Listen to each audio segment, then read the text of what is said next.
So, Kinders. Feierabend jetzt. Scheiß Kamera. Alter, die schmeiß ich bald an die Wand, mal ohne Witz. Hey, Manu. Wie war dein Arbeitstag heute? Und Marci ist auch schon da.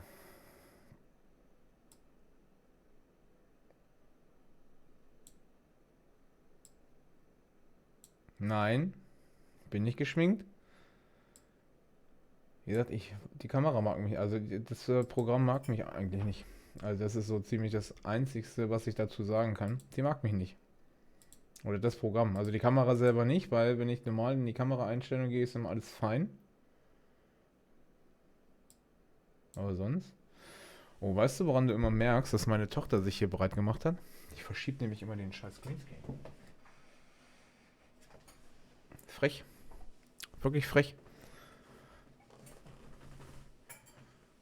Jetzt chill ich beim Golfplatz. Habt ihr nicht so viel zu tun da oben? Einmal mit Schlotter reden. Soll ich mal Kühlhäuser sauber machen lassen?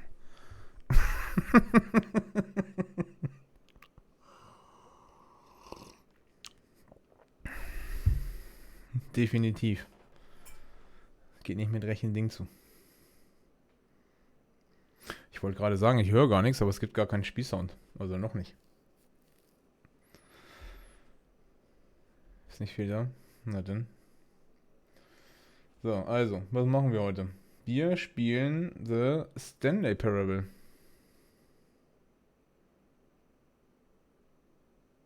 Ja, dass das ursprünglich eine Mod war, weiß ich.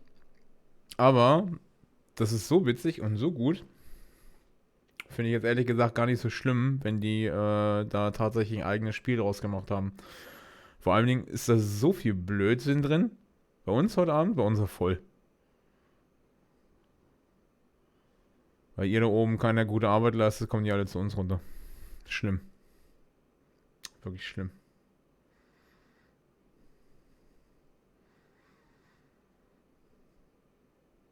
Nee, also wirklich nicht. Also wie gesagt, das Spiel ist ja auch richtig genial. Das ist ja auch super lustig. Also so ist ja nicht. Weißt du, was ich mir für die Zukunft überlegt habe? Eventuell auch so ein ganz lustiges Format. Das würde ich echt feiern. Ich kann es nur halt aktuell nicht einstellen, weil ich euch keine Möglichkeit geben kann, weil ich euch aktuell keine Möglichkeit geben kann, euch mit dieser Ingame-Währung was zahlen zu lassen. Aber lustig, wie lustig wäre das, wenn ich diese Souls-like-Spiele spiele und die Chatter die Möglichkeit haben, mit dieser Ingame-Währung einen bestimmten Command zu kaufen, der mich dazu veranlasst, das Spiel zu stoppen, also den Controller aus der Hand zu legen für 30 Sekunden oder so. Das wäre witzig, oder? Gerade so richtig fett am Boss tryharden bist, dann hast du da irgend so einen dabei, der sich denkt, Alter, yo, hier komm, ich pay mal, keine Ahnung, was 250 von dieser Währung da rein, Alter, muss dann Controller zur Seite legen, Alter. Wie so richtig hart am struggeln dann. Ich würde das irgendwie lustig finden. Aber, wie gesagt, kann ich aktuell nicht machen.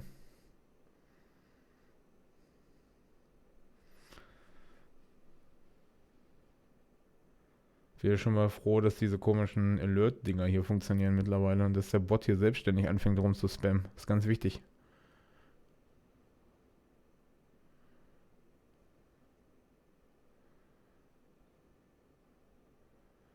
Helles Licht? Nein, Alter, nee. Ja, also ich lasse mit Sicherheit kein Stück.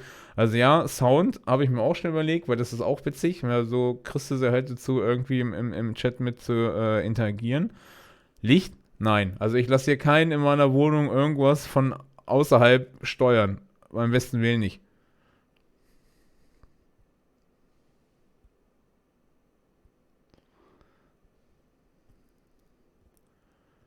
So, das hat jetzt schon auch genug gespammt hier. So, wollen wir starten? Hat er Bock? Wie gesagt, ihr entscheidet heute. Strobo-Aktion. Sehr gut. Let's go. Okay. So. Wie viel Uhr ist es? Ein Controller sollte man vielleicht noch anmachen, ne? Nebelmaschine ist auch ganz weit vorn, auf keinen Fall. Stell dir vor, das ist das ganze Budio voll geräuchert, ey. Das krieg ich nie wieder weg. Was meinst du? Manu, kannst du lesen? Das möchte das Spiel von uns gerne wissen. Weiß das irgendjemand? Wirklich? Natürlich nicht. Niemand weiß irgendwas. Wir beide kennen uns nicht mal. Wir sind wie Fremde füreinander. Klar, ich habe alle Spieleinstellungen genau nach deinen Vorgaben angepasst. Aber wer hat das nicht? Das mache ich halt, so wie in meinem Job. Und jetzt ist dieser Job vorbei. Es gibt für mich keine weiteren Informationen zu sammeln. Ich habe alle Daten über dich gesammelt, die ich sammeln kann. Und ich kenne dich immer noch nicht richtig. Und du mich auch nicht. Na, Gott sei Dank, weil das ist so ziemlich die einzigste Interaktion mit ihm, die wir haben. Also quasi diesen Dialog. Und der war auch bisher jedes Mal anders. Und niemand von uns weiß, wie spät es ist. Manche Einstellungen sind wohl einfach uneinstellbar. Aber wenn ich ganz ehrlich bin, hat die Uhrzeit sowieso keine Funktion im Spiel. Das ist schon mal prinzipiell sehr gut. Beim nächsten Spielstart wirst du mich hier nicht mehr antreffen, aber das ist okay. Videospiele sollte man schließlich alleine spielen. Findet ihr das auch, dass man das sollte? Nein, oder? Spielt ihr lieber für euch? Oder eher im Team? Oder so miteinander? Also es gibt ja durchaus Spiele, wo ich sage, okay, die müsste man eigentlich miteinander spielen. Wollte ich gerade sagen, es gibt durchaus Spiele, wo ich sage, okay, alleine makes no sense. Fokus habe ich tatsächlich auch mehr als auf Singleplayer-Spiele. Und wenn ich die Möglichkeit habe, das beim Spiel zu entscheiden, ob ich das alleine spiele oder mit mehreren zusammen, bin ich trotzdem meistens eher so, okay, ich spiele erstmal für mich. So, ne? Also ich sag mal jetzt, ein super Beispiel ist Diablo 4. Klar habe ich da Bock drauf, das mit der Community und mit euch zusammen zu spielen. Aber ich bin nur froh, wenn ich das mal einfach für mich alleine grinden kann, weil das bedeutet für mich dann immer zwangsläufig, okay, du musst halt irgendwo Kompromisse eingehen und es gibt halt einfach Spiele, wo ich das nicht will. Weißt du, da will ich halt so spielen, wie ich das für richtig halte. Ghostbusters bevorzuge ich alleine zu spielen. Mit manchen Leuten ist das nämlich immer nicht, ist das immer sehr tryhard. Ich weiß nicht, worauf du hinaus möchtest, wirklich nicht. Aber frag mal die Jungs gestern nicht im Stream auseinandergenommen. Die das auch so sehen. Du bist gern allein, oder? Of course. Das ist wahrscheinlich das Einzige, was ich wirklich über dich gelernt habe. Nun, es ist Zeit für mich zu gehen. Eine Einstellung müssen wir noch anpassen, aber darauf muss ich mich kurz vorbereiten. Das steht nicht wirklich in meiner Stellenbeschreibung, aber das ist okay. Vielleicht siehst du mich wieder, falls du mich findest. Bis bald. Die hatten bestimmt richtig viel Spaß gestern. Aber falls ihr es übrigens nicht wisst und ihr die YouTube-Videos nicht verfolgt habt, wir spielen aktuell das unveröffentlichte The Stanley Parable 2. Na, nur damit ihr schon mal Bescheid wisst, worauf ihr euch einzulassen habt, das quasi First Look. Hat noch kein anderer Mensch zuvor gesehen. Nur bei mir.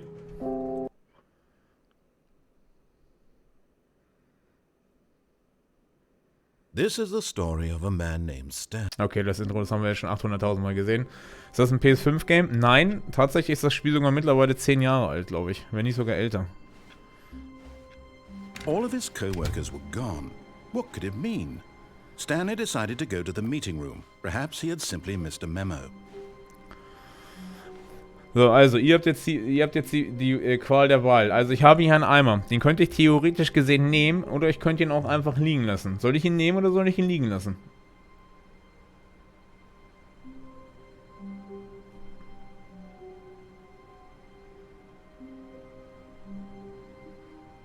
Liegen lassen? Okay, dann lassen wir ihn liegen.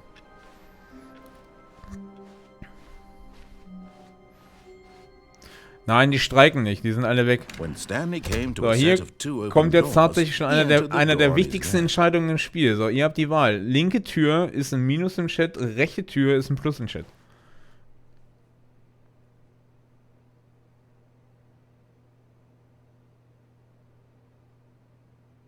Rechts? Links? So, was müsst ihr euch entscheiden. Links oder rechts? Nein, komm, pass auf. Da ich in den ersten beiden Videos auf YouTube ja grundsätzlich immer nur rechts lang gelaufen bin. Okay, ihr wollt beide rechts, dann gehen wir rechts. This was not the correct way to the meeting room, and Stanley knew it perfectly well. Perhaps he wanted to stop by the employee lounge first, just to admire it. Ah, yes, truly a room worth admiring. It had really been worth the detour after all, Of course just hat to er. spend a few moments here in this immaculate, beautifully constructed room. Stanley simply stood here, drinking it all in. Findet ihr nicht auch, dass das ein wunderschöner Raum ist? Und nur deswegen sind wir von unserem Hauptaugenmerk abgelaufen und sind hier rein. Yes, really, really worth it being here in the room. A room so utterly captivating that even though all your co-workers have mysteriously vanished, here you sit looking at these chairs and some paintings. Really worth it. Ja, of course. Sehr schön gestaltet, ne? Finde ich auch. Guck hier. At this point, Stanley's obsession with this room bordered on creepy and reflected poorly das on kann his ich tatsächlich overall noch nicht. personality. It's possible that this is why everyone left. Kann er nur in den Ecken sitzen? Nein. Of course nicht. Stanley sat around waiting for more dialogue, but when a long time had passed and there was no more, he decided that the game was trying to send him a message. Aber jetzt bin ich mal gespannt.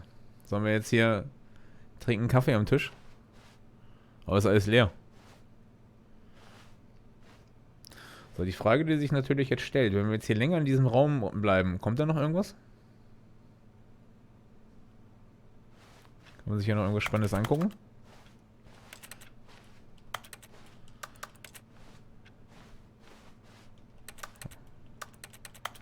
Nein, ich glaube nicht. Du hast Zeit, ja, du hast morgen frei, ne? But at last, he'd had enough of the amazing room and took the first open door on his left to get back to business. So, also der Erzähler möchte ganz gern, dass wir links laufen zum Meetingraum. So, ihr habt die Wahl. Minus ist links rein, geradeaus wäre Plus im Chat.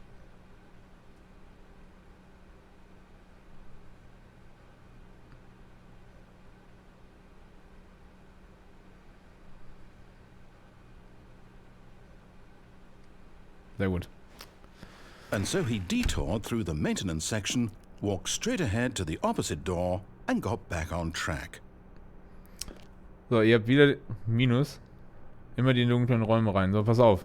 Geradeaus weiter wäre Plus. Hier runterlaufen wäre Minus.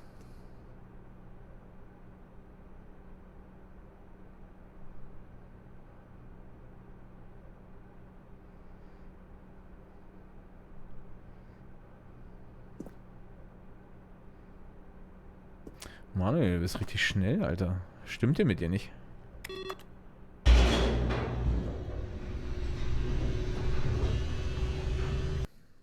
Um Gottes Willen. Also hier war ich tatsächlich auch noch nicht. Das ist für mich auch Neuland. Want to go back to the office. He wanted to wander about and get even further off track. So now, in order to get back, he needed to go from here it's left. Haben wir noch eine andere Option? Nein. Also wir können nur links lang laufen. Oh no, it's to the right. My mistake. Leck mich, Alter. Jetzt macht die Tür wieder zu, oder? No, not the right. Why would I have ever said it was to the right? What was I thinking? It's clearly... Oh dear, would you hold on for a minute, please? Na klar. Wir haben Zeit. Now, let's see. We went down right, left, down, left, right. Yep, okay, yes. I've got it now. This story is absolutely, definitely this way. Wo? Oh, lol. Ist die Tür aufgemacht?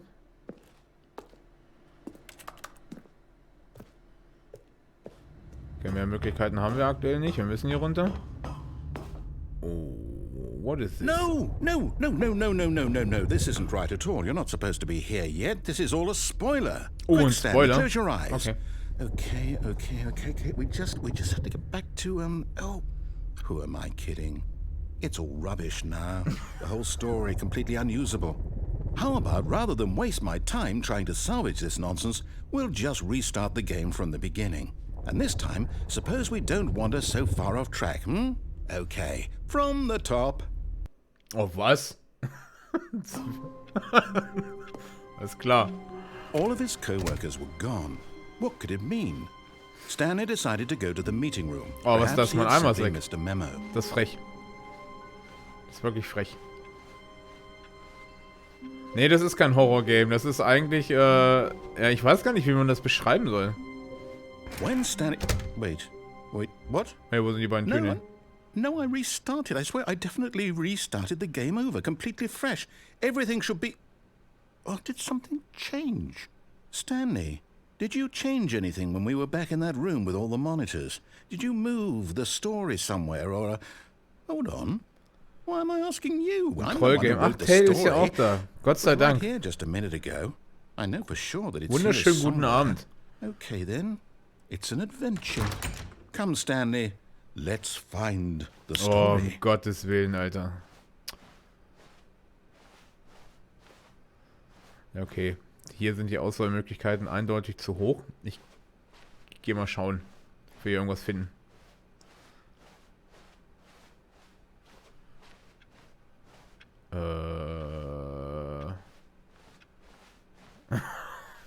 Okay. So, wie viele verschiedene Möglichkeiten gibt es? Hä? I'll say it. This is the worst adventure I've ever been on. I can promise you there definitely was a story here before. Do we need to restart the game Oh again? nein, bitte nicht schon mal Well, I find it unlikely that we'll ever progress by starting over and over again, but it's got to be better than this. Okay, let's give it a shot. Why not? Gott sei Dank. All of his co-workers were gone. What could it mean? Stanley decided to go to the meeting room. Perhaps he had simply missed a memo.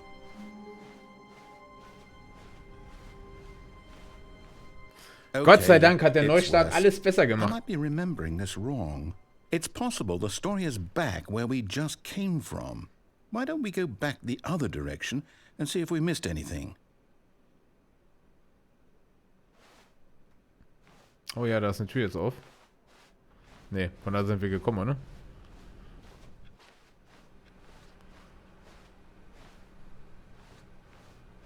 Aha! I knew we'd missed something. The story. Here it comes.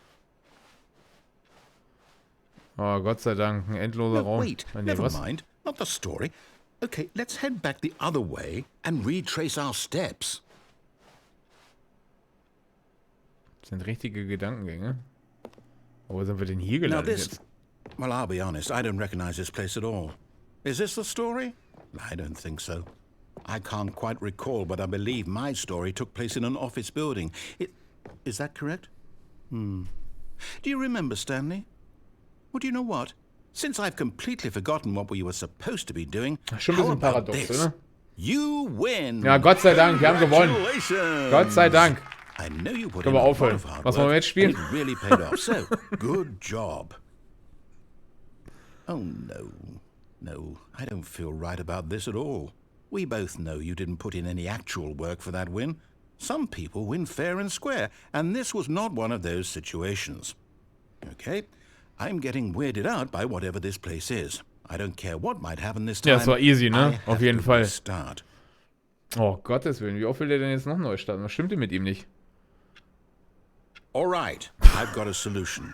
This time, to make sure we don't get lost, I've employed the help of the Stanley Parable Adventure Line. Oh, die ist Just sogar follow the line. trademarked. How simple is that? Ja, wie schwer kann das denn bitte sein, jetzt der Linie zu folgen? Ich ahne Schlimmes.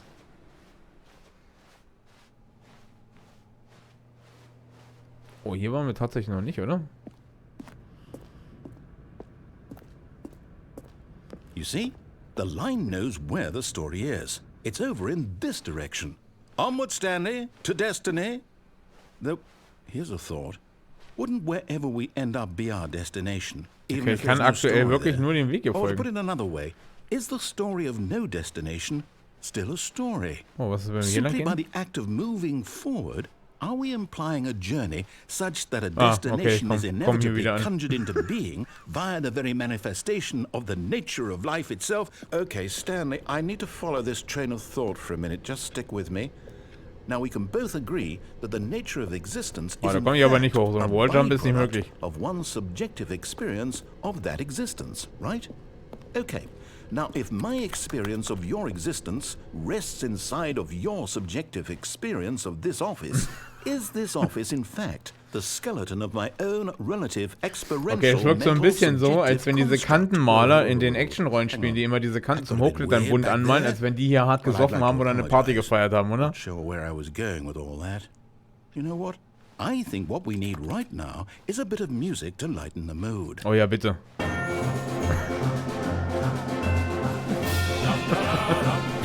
Gottes Willen.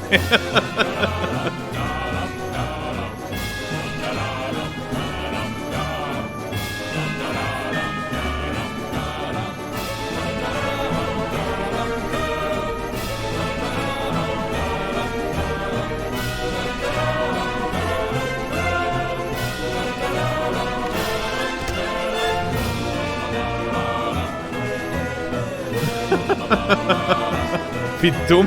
Das ist wirklich dumm.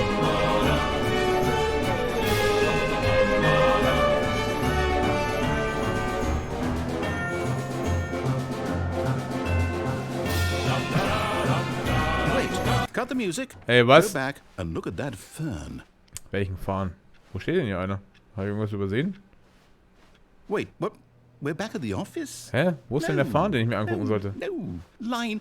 You do know we're looking for the Stanley. Ach, ihn hier. This fern will be very important later in the story. Oh, jetzt bin ich hier Make gespannt. sure you study it closely and remember it carefully. You won't want to miss anything. Trick 17. Wenn ein Spiel von dir sowas will, Screenshot aufnehmen.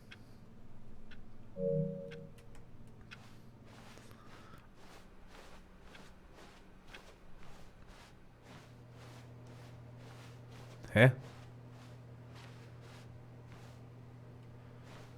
Okay, ich könnte gerade... Ne, wir müssen geradeaus weiter, oder?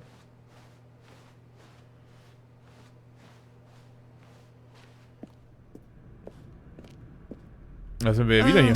No, not again, Line. How could you have done this to us? And after we trusted you. Die Linie ist After eindeutig everything dran we've schuld. been Also wenn irgendeiner dran schuld ist, dann ja wohl die Linie. Anymore, to hell with it. Restart. Oh ja, Restart. Mega angepisst. So, und jetzt? You know what, Stanley? I say forget the adventure line. What's it ever done for us? We're intelligent people, right? Why can't we make up our own story? Vor allem, Something exciting, wie geil daring, musst du eigentlich mysterious. drauf sein, um dir so einen Blödsinn This all sounds auszudenken? perfectly doable. Why don't we simply start wandering in, well, I don't know. How about this direction? Oh ja, gehen wir da lang. Now, yes, this is exciting. Just me and Stanley forging a new path, a new story. Well, it could be anything. What do you want our story to be? Go wild. Use your imagination. Whatever it might be, Stanley, I'm ready for it. Ja, ich auch, auf jeden Fall. Wir sind gespannt. Oh, no, not you again. Stanley, I'd also like to veto the line from having any role in our awesome new story. No lines or monitor rooms. Just don't acknowledge it, and we should be fine. Junge. Und was für eine Linie das ist. Alter Schwede, das ist wie, als wenn du so einem 6-jährigen Kind einen Pinsel in die Hand drückst und sagst, hier, mach mal. Ah, a choice. Oh ja. We get to make a decision. Ihr dürft wieder From eine here, Entscheidung the treffen. story is in our control. How important we mustn't squander the opportunity. In fact, I believe I need a minute to think here. Just walk in circles for a minute. Okay. Okay, so I know that each door has to lead somewhere, which means that somewhere, the place where we're trying to go, there must be a reverse door that leads here. And that in turn means that our destination corresponds with the counter-inverted reverse door's origin. So starting from the right, let us ask, will taking the right door lead us to where we're going? And since the answer is clearly yes, then by all accounts, the door on the right is the correct one. Another victory for logic. Oh, Gott sei Come, Dank. Stanley, our destiny awaits. Tja, Marci, tut mir leid, ich kann links leider nicht rein. Er möchte ganz gerne, dass wir hier lang laufen. Das Verwirrungsende. Alter, was steht denn hier alles dran? What's this? Vom Wartungsraum abweichen, im Monitorraum ankommen, Erzähler startet das Spiel neu, erster Neustart, entdecken, dass der Zweitürenraum nun viele We're weitere supposed Türen, to restart the game eight times? Abenteuerlieder, Nonsens, That's really Philosophie how und all this Musik. goes? It's all determined? So now, according to the schedule, I restart again. Then what? Am I just supposed to forget? Well, what if I don't want to forget? My mind goes blank simply because it's written here on this thing, wall. Well, who consulted me? Why don't I get to decide? Why don't I get a say in all of this? Is it really... Achter Neustart. Der Erzähler ist verschwunden. Lange Zeit später Stanley I don't stirbt. want the game to keep restarting. I don't want to forget what's going on. I don't want to be trapped like this. I won't restart the game. I won't do it. I won't do it. I won't do it. And the timer stopped? Oh, jetzt geht's los hier. Does that mean, did we do it? Did we break the cycle? The, whatever it is that made this schedule? How would we even know? Will someone come for us? Will something happen? Ja, es wird was passieren. Lange Zeit später, Stanley stirbt. I guess now we just wait. You know, I suppose in some way that this is a kind of story. Wouldn't you agree? I'm not quite sure if we're in the destination or the journey, though they're always saying that life is about the journey and not the destination. So I hope that's where we are right now. We'll find out, won't we? Eventually. Well, in the meantime, if you... Jetzt haben wir das Spiel kaputt gemacht, jetzt müssen wir was anderes spielen. Oh ja. All his co-workers were gone. What could it mean? Stanley decided to go to the meeting room. Perhaps he had simply missed a memo. So, nehmen wir den einmal mit. Dann lassen wir ihn stehen.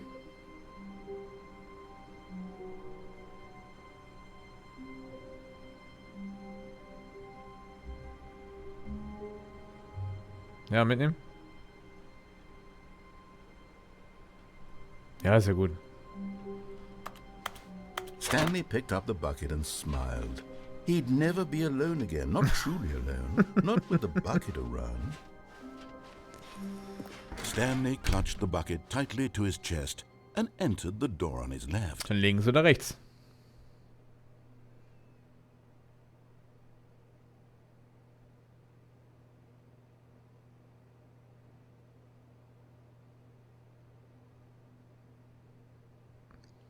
Links.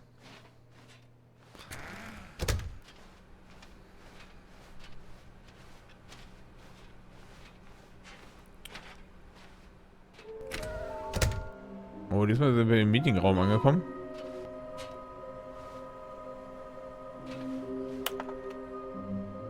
Weird spinning fictionist ideas.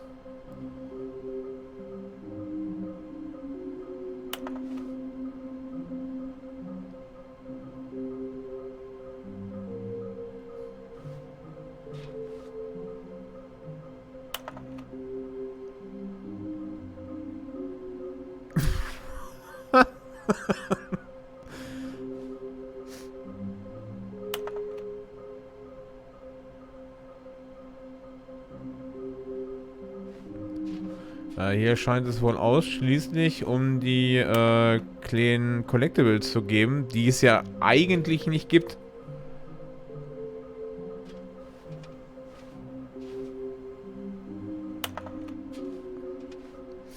Und das sind die Hinweise, die wir haben. Also ich habe tatsächlich schon 3 gefunden. 3 fehlen allerdings noch. Also es muss in der Nähe von der Feuerstelle sein. Irgendwo bei der roten und bei der blauen Tür. Da kommen wir allerdings nur rein, glaube ich, wenn wir beim ersten Mal die rechte Tür nehmen. Und the private, also ein privater, aber stinkender Raum, Platz für eine wichtige Person. Stellt sich natürlich jetzt die Frage, ist das unser Boss? Klo, maybe?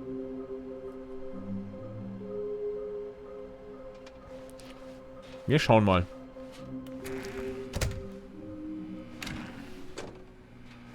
Oh, ist die Besenkammer, ne? Oh, rauf oder runter? Coming to a staircase, Stanley and the bucket walked upstairs to the boss's office. Rauf geht's zum Boss. Runter, keine Ahnung. Runter?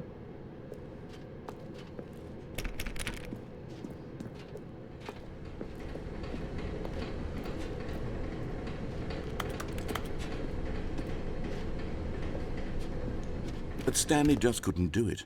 He considered the possibility of facing his boss, admitting he had left his post during work hours. He might be fired for that. And in such a competitive economy, why had he taken that risk? Müssen wir beim nächsten Mal machen. Beim nächsten Mal gehen wir hoch. Everyone had vanished.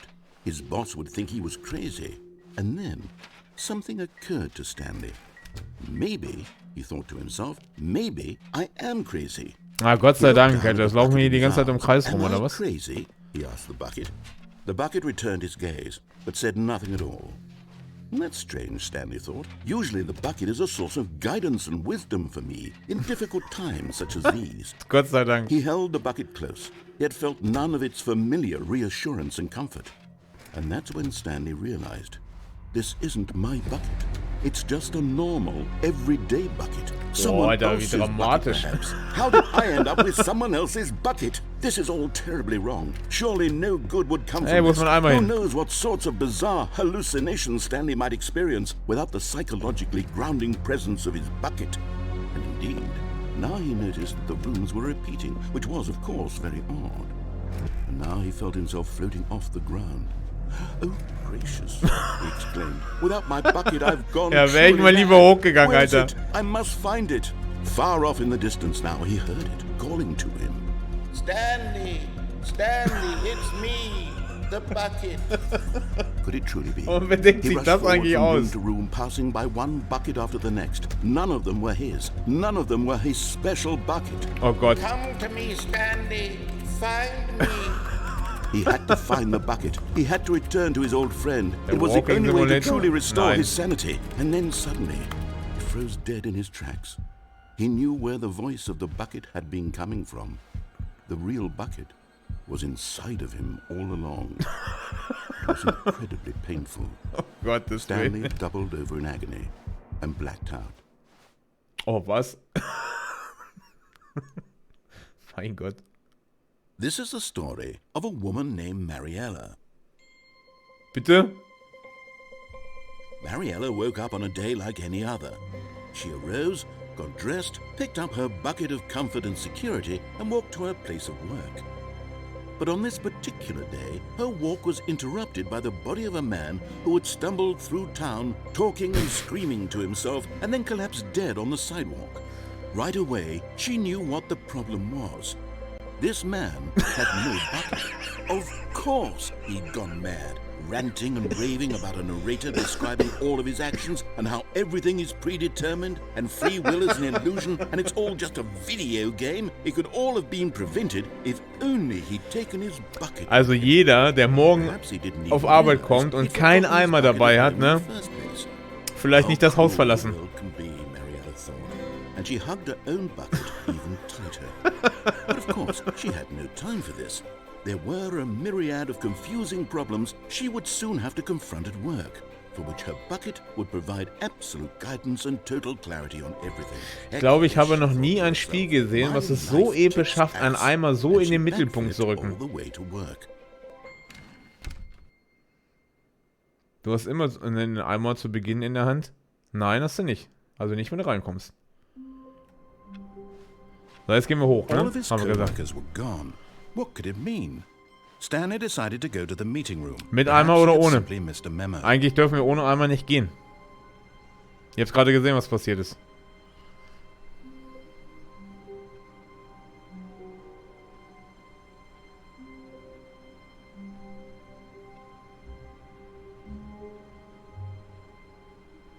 Eimer? The good old bucket. Just Stanley in the bucket. Off on another. Kommen wir ab sofort nur noch mit einem Eimer zur Arbeit, ja. So, wir haben gesagt, wir gehen hoch, ne? Clutched the bucket tightly to his chest and entered the door on his left.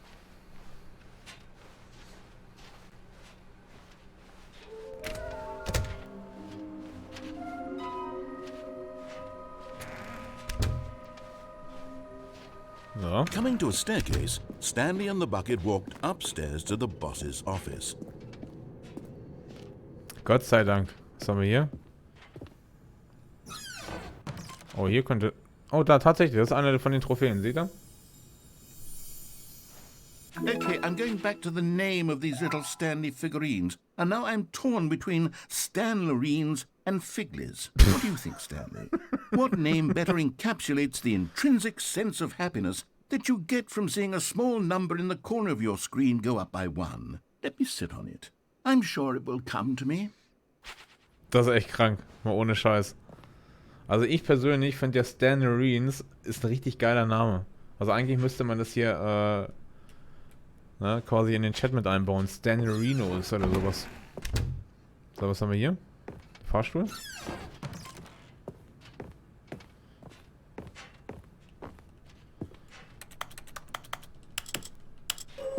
Okay, ihr habt jetzt die Wahl. Büro vom Boss oder Fahrstuhl.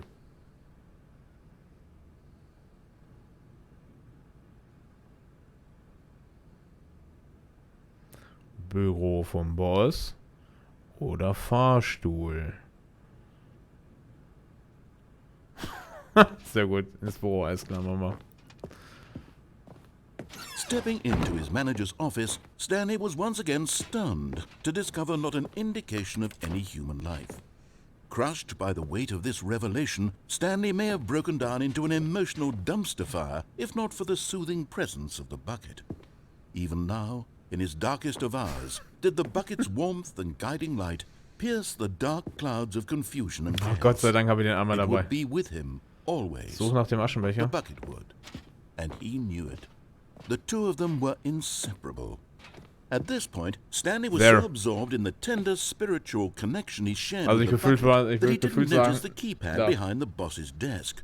Nor in his bliss of simply being near the bucket did he have any notion that the pin number for the keypad Oh, was das habe ich gar nicht gesehen. 2845. 2845.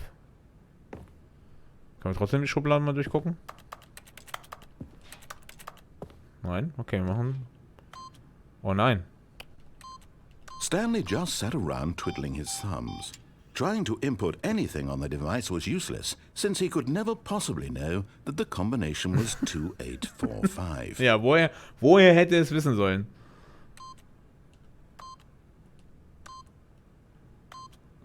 But Stanley guessed the correct code. Oh, by durch sheer Zufall. luck. Um Gottes Was it Willen. the bucket knew all along? Was the bucket guiding him? Yes, this is certainly the most logical explanation. Junge, jetzt dreht's richtig frei. Ja, was haben wir hier? So, hier kommen wir lang und... Oh, da ist noch eine Figur. You're getting close now, Stanley. You've Oh, nearly eine noch. gotten all of the Figler and Marines. Very soon, you'll collect the last one. And then the first number will equal the second number. And that will be it. We'll be different people by then. Different in the sense that we used to have none of them. And now we have them all. You can't go back to when you had no Figler and Marines. None of us can. Okay, wir können nur den Fahrstuhl runter. Also.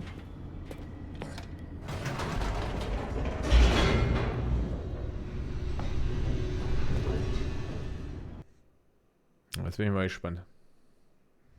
The elevator raced downward, plummeting towards an unknown fate. It would be all Stanley could do to keep himself together, if not for the bucket. Aber Gott sei Dank haben wir den Eimer dabei, Mann. Comforting him, reassuring Seid ihr auch that froh, in dass this wir den Eimer darkest dabei moment haben? of Kann nichts uncertainty, passieren, sind wir he would safe. be all right. The bucket is here for you, Stanley. Everything will be fine. Stanley and the bucket walked straight ahead through the large door that read, Mind Control Facility. Wo sollen wir lang? Also links steht ja Escape. Oder wir gehen in die Gedankenkontrollanlage da geradeaus. Escape? Okay. Although this passageway had the word escape written on it, the truth was that at the end of this hall, Stanley and the bucket would both meet a violent death.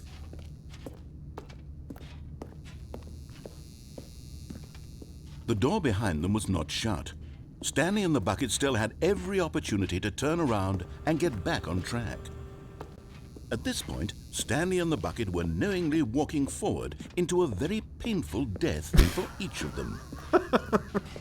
Kann ja nicht sein, weil wir haben hier den Eimer, der beschützt uns ja. Oh. Scheiße, das geht ja wirklich runter.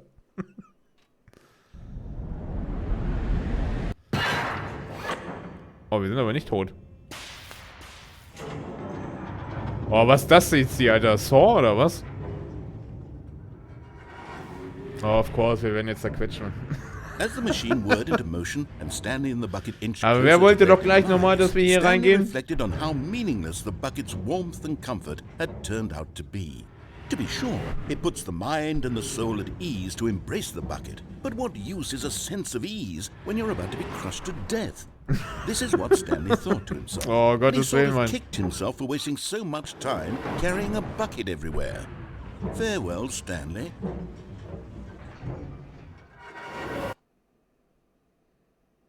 Farewell, Stanley, cried the narrator, Oh, was ist as jetzt passiert? Stanley and the bucket were led helplessly into the enormous metal jaws. In a single visceral instant, the bucket's life came to an end, as it was crushed violently to death. Du, du hast doch da auch Escape geschrieben, Mann. Ich habe den Chatverlauf dort da stehen. Kannst du selber nachgucken. Wo sind wir denn jetzt hier? Um Gottes Willen. Ist hier irgendwas? Nein. It was a shame, the death of such a magnificent bucket. It's true that all buckets are radiant in their own way, but this one stood above the rest. It was a glorious bucket to behold. Der Eimer. Heißt, sie willkommen zur großen Ausstellung.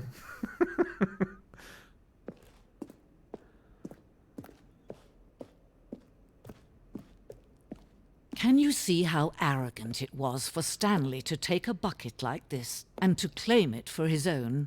Can you see the hubris that blinded him? Can you see that the bucket is far more noble than Stanley will ever be in his short life? Könnt ihr euch mal bitte den Text da durchlesen? Eine Fotografie von 25 Eimern, die größte Anzahl an Eimern, die jemals von einer Kamera erfasst wurde. Der Fotograf erlitt mehrere Wochen lang einen katatonischen Schock aufgrund der Euphorie, die er beim Anblick so viele Eimer auf einmal empfand. Das sind doch safe mehr wie 25 Eimer, oder? Gottes Willen, also wie man den Eimer so hart abfeiern kann in dem Spiel. Oh, was haben wir hier? Ein Eimer mit 2 Henkeln. Gott sei Dank.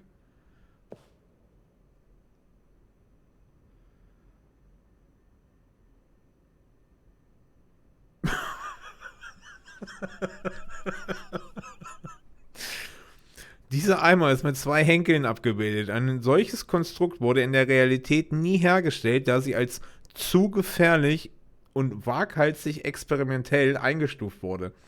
Jedes Jahr werden Dutzende hingerichtet, nur weil sie es versucht haben. Mein Gott, ey. So viel Drogen kannst du gar nicht nehmen, um dir so einen Schwachsinn auszudenken. Der Inferno-Eimer. Eine Nachbildung des Inferno-Eimers, der im Mittelalter eine so große Anziehungskraft ausübte, dass Dutzende von Nationen gegeneinander Krieg führten, um die Kontrolle über ihn zu gelangen. Milliarden von Menschen starben und trotz allem bleibt die einfache Tatsache bestehen. Niemand kann einen Eimer kontrollieren. Merkt euch das. Der Inferno-Eimer. Was ein Schwachsinn.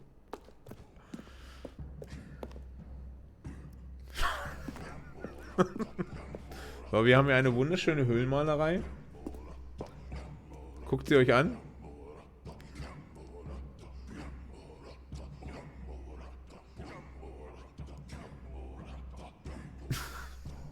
Habt ihr?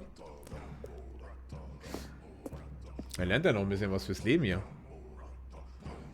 Höhlenmalerei. Wir wissen zwar, dass es Eimer schon vor der Existenz der Menschheit gab, aber wir wissen nicht, wie lange zuvor. Diese Höhlenzeichnung zeigt, wie der frühe Mensch den praktischen Nutzen des Eimers entdeckte. Zu diesem Zeitpunkt gab es den Eimer wahrscheinlich schon seit mehreren Jahrtausenden. Auf diesen Zeichnungen ist zu sehen, wie der Eimer die Benutzung seiner selbst zulässt, nachdem die Menschheit für würdig befunden hat, seine Schätze zu nutzen. Hol dich den Eimer, ja.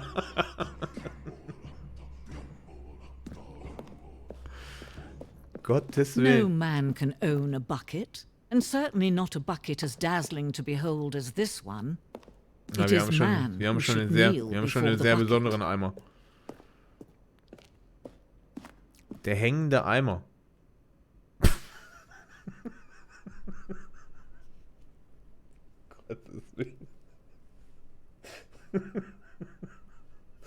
Wer denkt sich sowas aus? Dieses Stück symbolisiert die notwendige Beziehung zwischen Eimer und Menschheit. Wie klar unser Verständnis des Eimers auch sein mag, es gibt noch mehr, das stets außerhalb unserer Reichweite liegt. Dieser Abstand ist unweigerlich zu unserem eigenen Besten. Okay. Wie hoch ist jetzt die Wahrscheinlichkeit, dass wir da reinspringen sollen? Sollen wir da reinspringen? Ja, ne? Ihr wollt auch, dass wir da reinspringen. Gebt euch zu, dass wir da reinspringen sollen.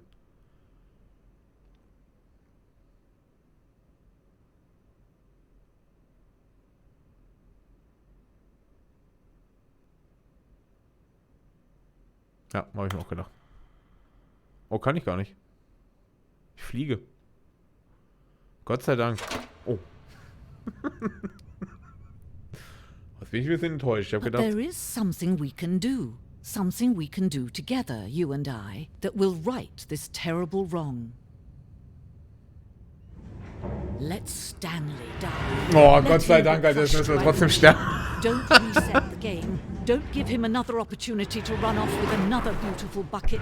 We can save the world's buckets from their treatment as tools and implements if only we let Stanley die together. The bucket shall take its place as ruler, as leader, as commander of a new world, a new vision. Oh Gott. Toll.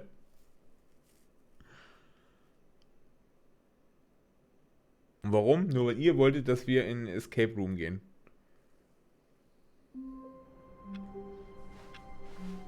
All of his co-workers were gone. What could it mean? Stanley decided to go to the meeting room. Perhaps he had simply missed a memo. So, was passiert, wenn wir jetzt denselben Weg jetzt nochmal gehen, aber ohne Eimer diesmal? Oder wir könnten theoretisch gesehen, wir hätten, also was hätten wir noch als Alternative? Wir hätten noch den Fahrstuhl oben. Wir können in die Mind-Control-Anlage gehen oder wir gehen denselben Weg nochmal, allerdings ohne Eimer. When Stanley came to a set of 2 open doors, he entered the door on his left.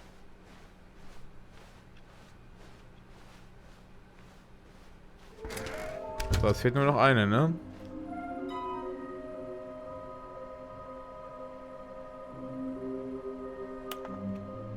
Ja, wollen wir mal in den Mind-Control-Raum gehen? Coming to a staircase, Stanley walked upstairs to his boss's office. Da hat sich einer von euch den Code gemerkt, 2845, ne? Stepping into his manager's office, Stanley was once again stunned to discover not an indication of any human life. Shocked, unraveled, Stanley wondered in disbelief. Stanley was in such a rush to get through the story as quickly as possible, he didn't even have a single minute to just let the narrator talk. That kind of anxiety isn't healthy, so he relaxed for a few moments with some calming New Age music. Na, Gott sei Dank. Ich wollte eigentlich nur schnell rein, Mann. Feeling soothed and rejuvenated, Stanley calmly walked forward into the opened passageway. Na, Gott sei Dank.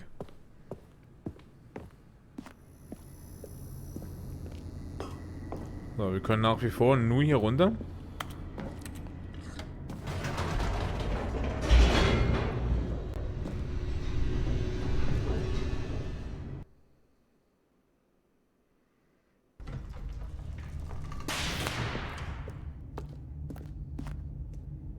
Stanley walked straight ahead through the large door that read Mind Control Facility. Ja, machen wir jetzt auch.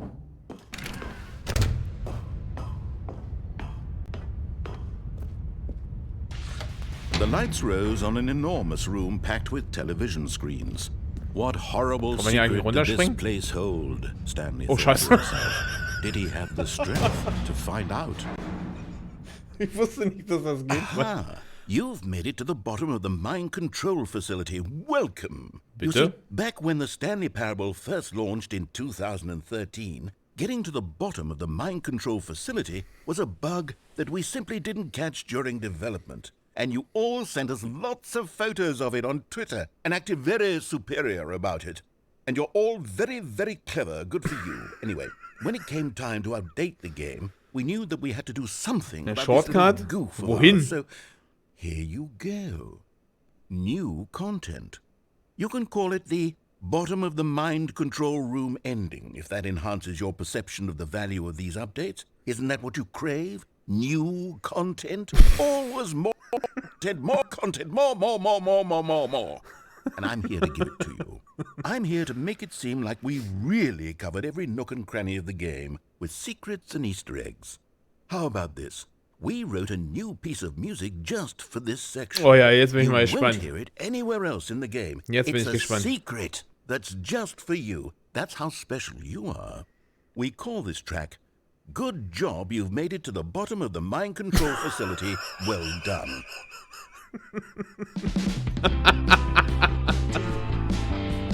Good job, you did it. Good job. Oh. 3, 2, 1. Good job, you made it to the bottom of the mind control facility. You jumped on the catwalk. You should have been careful. You should have been careful. It used to be a bug, but now it's an ending. Now it's an ending. I believe in you. I believe in your ability to cross this barrier and chase your dreams. The railings don't mean anything.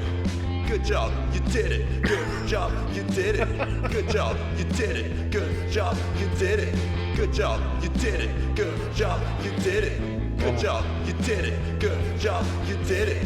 Good job, you did it. Good job, you did it. Der wiederholt das auch wirklich 5-mal, oder? Oh, Gott sei Dank. Oh, was für ein Schwachsinn, ey.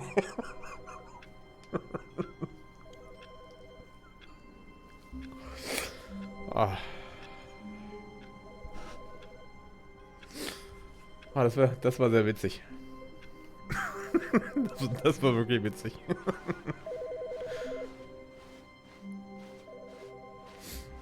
So, jetzt aber. Jetzt gehen wir komplett dadurch bis zur Facility da. When Stanley came to a set of 2 open doors, he entered the door on his left. Gott sei Dank, Mann.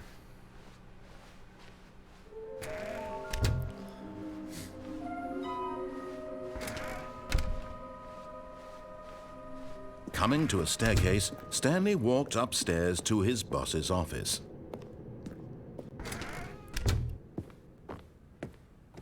Okay, I think we all know the drill by now. Blah, blah, blah. Dark secrets, the keypad. Stanley pushes some buttons. Oh, hey, look, it's a new passageway. Kill surprise. Ja, warum nicht gleich so, Mann?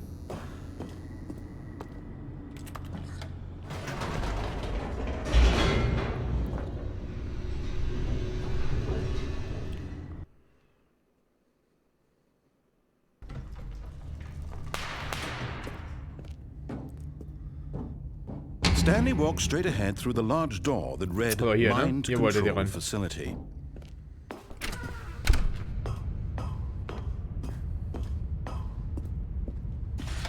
The lights rose on an enormous room packed with television screens.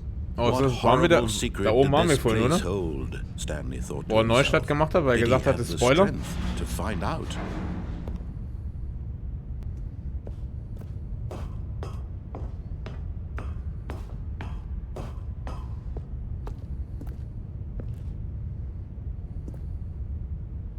Ah, hier.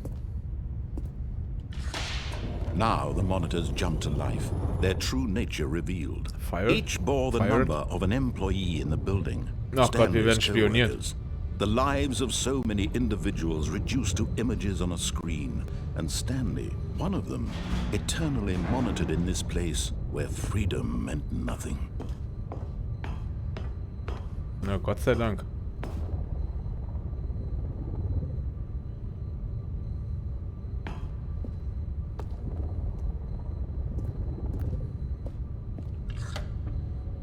Also ich This kann mind aktuell nur den control Knopf hier drücken. facility, it was too horrible to believe. It couldn't be true. Had Stanley really been under someone's control all this time? Was this the only reason he was happy with his boring job? That his emotions had been manipulated to accept it blindly? Geht's nach oben? No. He refused to believe it. He couldn't accept it. His own life in someone else's control? Never. It was unthinkable. Wasn't it? Was it even possible? Had he truly spent his entire life utterly blind to the world? But here was the proof. The heart of the operation. Controls labeled with emotions. Happy or sad or content. Walking, eating, working. All of it monitored and commanded from this very place. And as the cold reality of his past began to sink in, Stanley decided that this machinery would never again exert its terrible power over another human life. For he would dismantle the controls once and for all. Na Gott sei Dank. Also ich kann hier tatsächlich nichts machen, weil hier alles keinen Strom hat. 5. Wofür ist das? Da hinten gibt es auch noch so eine, oder? Da oben auch. 3. Sind die wichtig?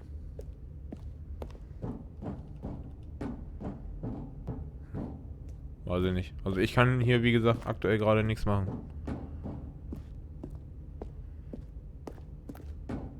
Also müssen wir wohl hier rein. Maybe. Oh, jetzt dürfte er gleich wieder entscheiden. Ich sehe da 2 Knöpfe. And when at last he found the source of the room's power, he knew it was his duty, his obligation, to put an end to this horrible place and to everything it stood for.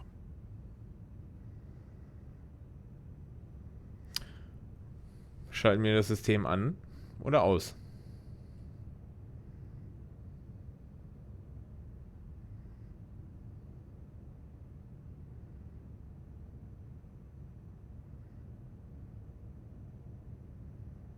Aus. Okay, wollt beide aus?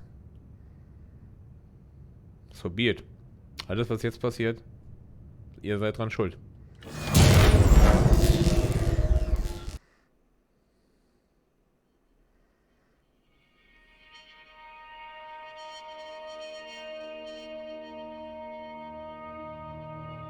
Blackness and a rising chill of uncertainty.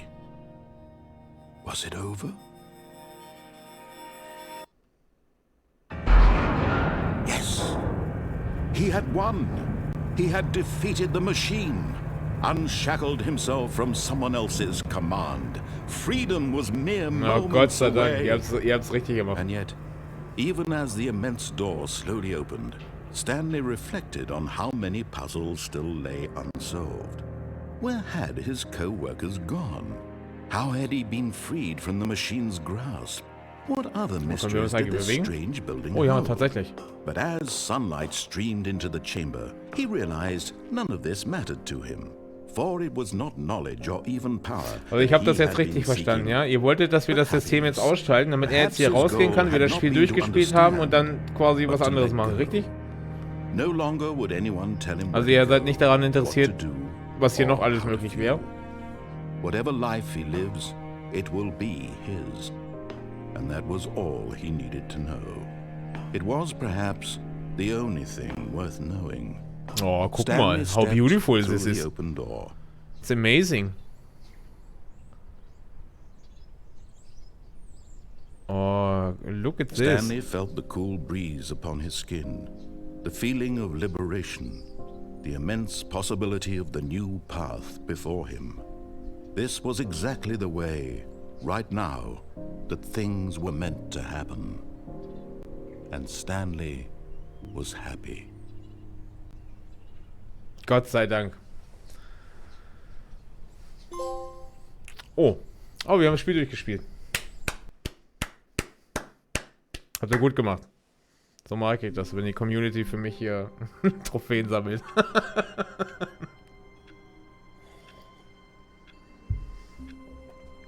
So, wir haben jetzt allerdings noch ein paar Optionen offen. Also, wir haben oben den Fahrstuhl noch. Richtig? Danke, Manu, danke. So, wir haben oben den Fahrstuhl noch. Die könnten die Maschine theoretisch gesehen noch anschalten. Wir könnten auch nochmal in dem Raum zurücklaufen, wo wir zerquetscht worden sind. Allerdings diesmal ohne Eimer, um zu gucken, ob das dann immer noch der Raum mit dem Eimern ist oder eventuell was anderes passiert. Stanley wondered to himself. Hä? Minutes? Days? Centuries? Did something crucial happen while my senses were turned? He made a note to be more careful with time from now on. Oh, Gott sei Dank. Ja, soll ich das auch mal machen? Nein. Ich weiß, meine Zeit durchaus zu nutzen. So, also, was sollen wir jetzt machen? Du solltest den Eimer nicht zurücklassen, das denke ich auch. Also wir sollten den Eimer eventuell mitnehmen. Aber damit schließen wir es automatisch schon mal aus, dass wir in diesen Raum zurückgehen, wo wir zerquetscht worden sind. Dessen bist du dir bewusst, ja? Also wir nehmen den Eimer jetzt Where are we mit. going today? The bucket asked. Stanley just smiled. Anywhere they went together would be perfectly fine with him. Alter, der Eimer ist nicht wie Gott, sondern Gott wäre froh, wenn er wie der Eimer wäre. So wird ein Schuh draus. Na? Merkst du was? Stanley clutched the bucket tightly to his chest and entered the door on his left.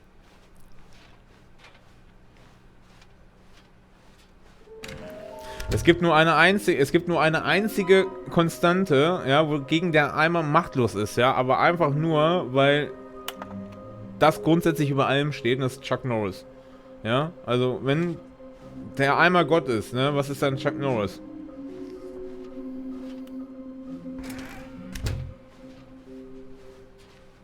Coming to a staircase, Stanley and the bucket walked upstairs to the That is the boss's point. office. Waren wir mit dem Eimer eigentlich schon auf Toilette? Ja, ne, beim ersten Mal, als wir da hochgelaufen sind, oder? Ja klar, safe, da habe ich ja die Trophäe eingesammelt. So, eure Entscheidung. Links, wieder in Richtung Raum, Generatorraum, und wir machen diesmal den Strom an. Oder wir gehen rechts, gucken, was an dem Fahrstuhl ist.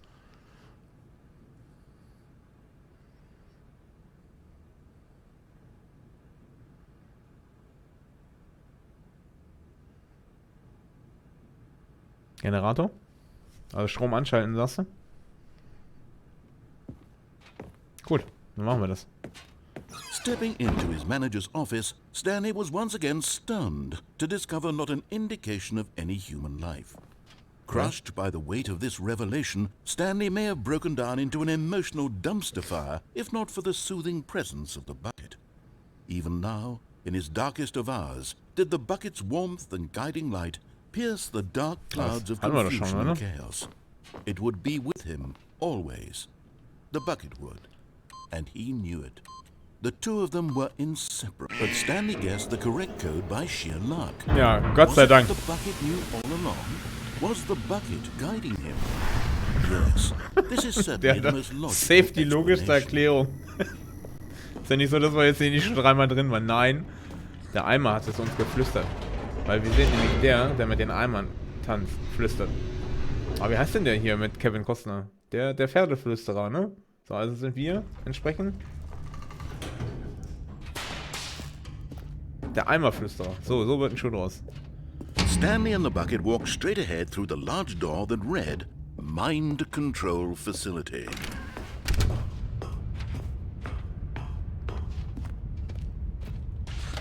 The lights rose on an enormous room packed with Okay, ich habe keine television Möglichkeit, screens. diesen Part What zu überspringen, horrible also müsst ihr euch secret den did jetzt this place leider nochmal hold? komplett angucken. Stanley and the bucket both I'm so wondered sorry. to themselves.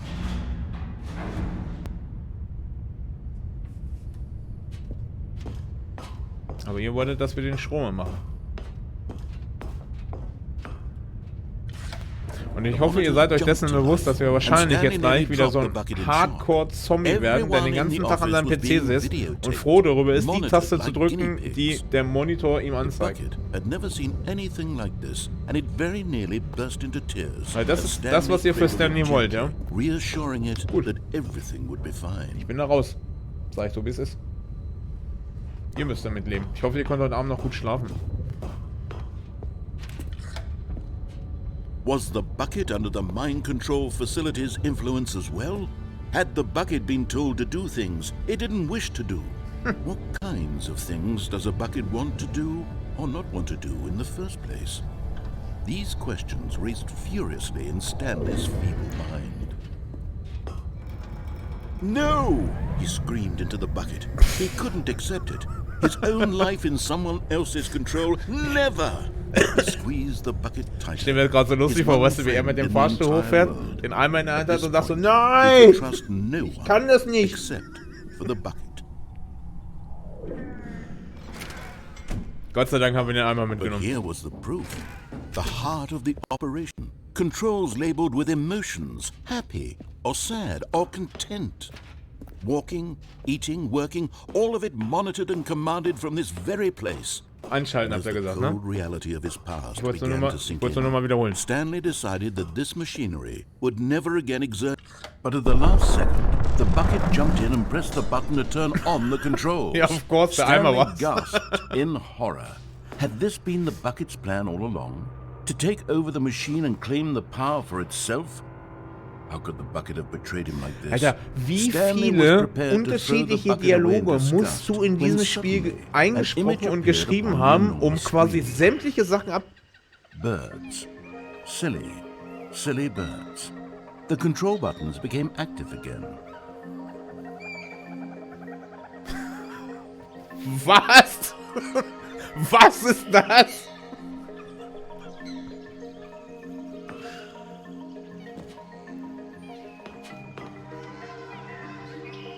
Silly Birds, of course. So, ihr habt die Wahl. Ich habe also ich bin raus jetzt. Also ich bin wirklich raus. Links oder rechts? Ich weiß nicht, was das für einen Unterschied macht und ob es überhaupt einen gibt.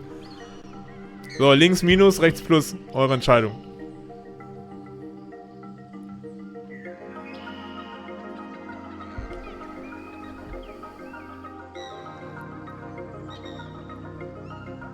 Links. Weil der links eleganter fliegt, meinst du?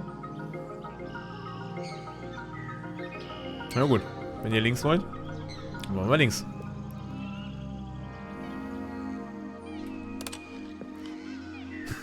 Oh, Gott sei Dank.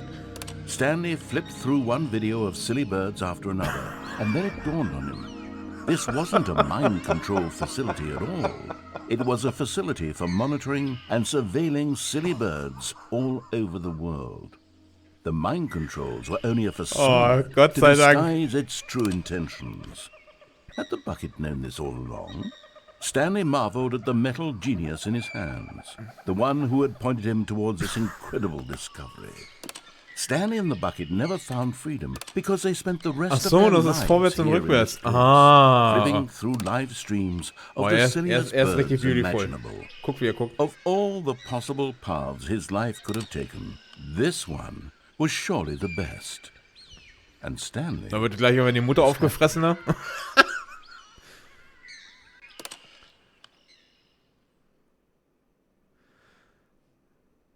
Wer denkt sich sowas aus? Also wie hart musst du da auf Crack sein, um dir so ein Schwachsinn... Ist ja nicht so, dass du hier irgendwie, keine Ahnung, kommst du morgens so ins Büro rein und denkst so, jo, lass mal ein Spiel entwickeln.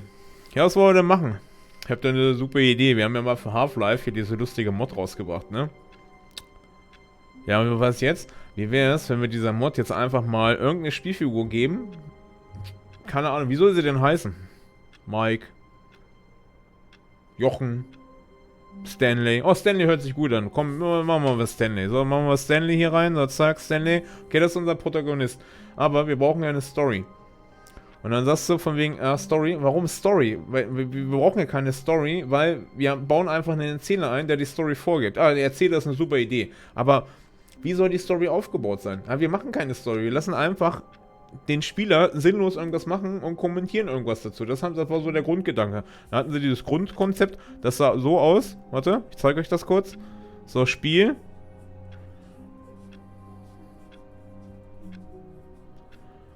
So. So sah das aus. Spiel. Ja? So, mehr steht da nicht drauf. So, und dann sagen die so, ah ja, Spiel, alleine hilft nicht. Wir müssen ja noch irgendwie den Kram mit Content füllen. füllen. Und dann reichen die so ihre komische Crackpfeife da einmal durch den Meetingraum und dann sagt der einer, yo, ich hab super Idee. Ja, was hast du für super Idee? Vögel. Bilder von Vögeln, Monitor, kannst du weiterschalten. Dann sagen die so, jo, okay, alles klar, Vögel. Vögel, Monitor, reicht er den Joint weiter und dann sagt der nächste, hey, ich hab auch super Idee. Sagt der andere, ja, was denn? Was hast du denn für eine super Idee? Eimer. Ja, wie Eimer? Einfach Eimer. Ja, wir müssen ja irgendwas mit dem Eimer machen. Der Eimer ist der wichtigste Gegenstand in der ganzen Welt. Wir müssen ihn nur ein bisschen glorifizieren und dann passt das schon. Dann denken die sich, alles klar, okay, Eimer. Glorifizieren. Fragezeichen, wie? Dann denken die sich noch ein bisschen was aus und sagen, ja, okay, was müssen wir denn noch machen? Womit können wir denn noch mehr Content da reinbringen, damit das so, dass das ein bisschen spannender wird, das Spiel. Und sagen die so, hey, yo, ich habe noch eine super Idee. Ja, was ist denn eine super Idee? Ja, was haltet ihr denn davon, wenn wir spaßeshalber The Stanley Parable 2 in Stanley the Parable 1 einbauen und keiner weiß es. Vielleicht findet es noch nie mal irgendeiner. Und dann sagen sie, yo, hier, oh, alles klar, hier, Stanley Parable 2 versteckt im Spiel. Und dann denken die sich, okay, jetzt brauchen wir noch irgendwelche geilen Mechaniken, damit der Spieler bei der Stange gehalten wird. Und so ist nämlich auch unter anderem dieser Jumping Circle reingekommen. Nee, nicht Circle, ich sag nochmal Circle, das heißt, doch Circle, ne? Jumping Circle. Und dann denken die sich, yo, Jumping Circle, und was machen wir da? Wir bauen einfach einen Kreis rein, ne, bei Circle. Und warum Jumping? Ja, weil das der einzige Ort in dem Spiel ist, wo du mit der X-Taste springen kannst, aber auch nur da. Und damit das nicht ganz so komplett ausgereizt wird, limitieren wir das auf 34 Sprünge. Ja, wie 34 Sprünge? Ja, der Spieler kann in diesen Kreis reingehen, kann 34 mal springen und setzt jetzt und danach nie wieder. Das ist Content. Und dann denken die sich, yo, Alter, warum sind wir da nie auf die Idee gekommen? Weil, warum ist das so eine geile Idee? Weil jeder Spieler safe, wenn der irgendein Spiel spielt, wo du in der Ego-Perspektive rumlaufen kannst, grundsätzlich auf geraden Strecken, wenn du nichts zu tun hast, immer sinnlos springt. Ever. In jedem Spiel, wo du Ego-Perspektive hast und du hast nichts zu tun, gibt es zwei Möglichkeiten. Entweder du springst oder wenn du einen Ego-Shooter spielst, schießt du sinnlos rum und lädst nach einem Schuss deine Waffe wieder nach. Also die zwei Möglichkeiten hast du. Waffen gibt es in dem Spiel nicht, also ist die logische Konsequenz, lass den Spieler springen. Aber nur an dieser einen Stelle.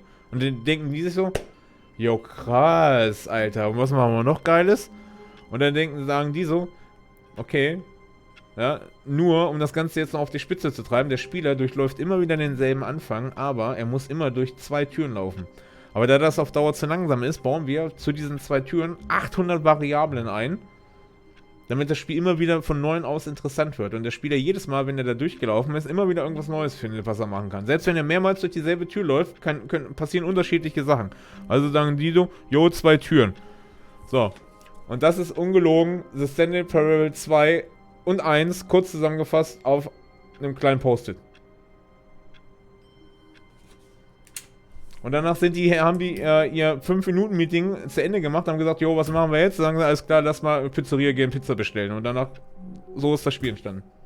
Safe. Stanley decided to go to the meeting room to check on his coworkers. Und wenn ihr jetzt der Meinung seid, ich habe gerade die größte Scheiße gelabert, die es gibt, hört ihm mal zu. So the thought of total solitude was terrifying to him.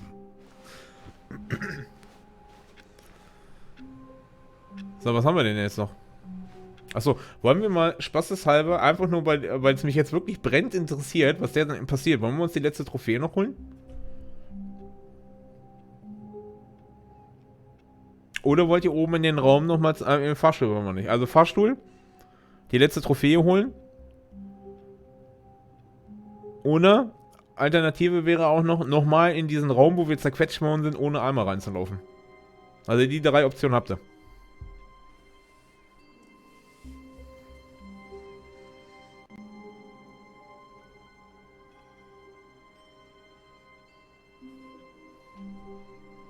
Also ich hätte einen Favoriten. Trophäe.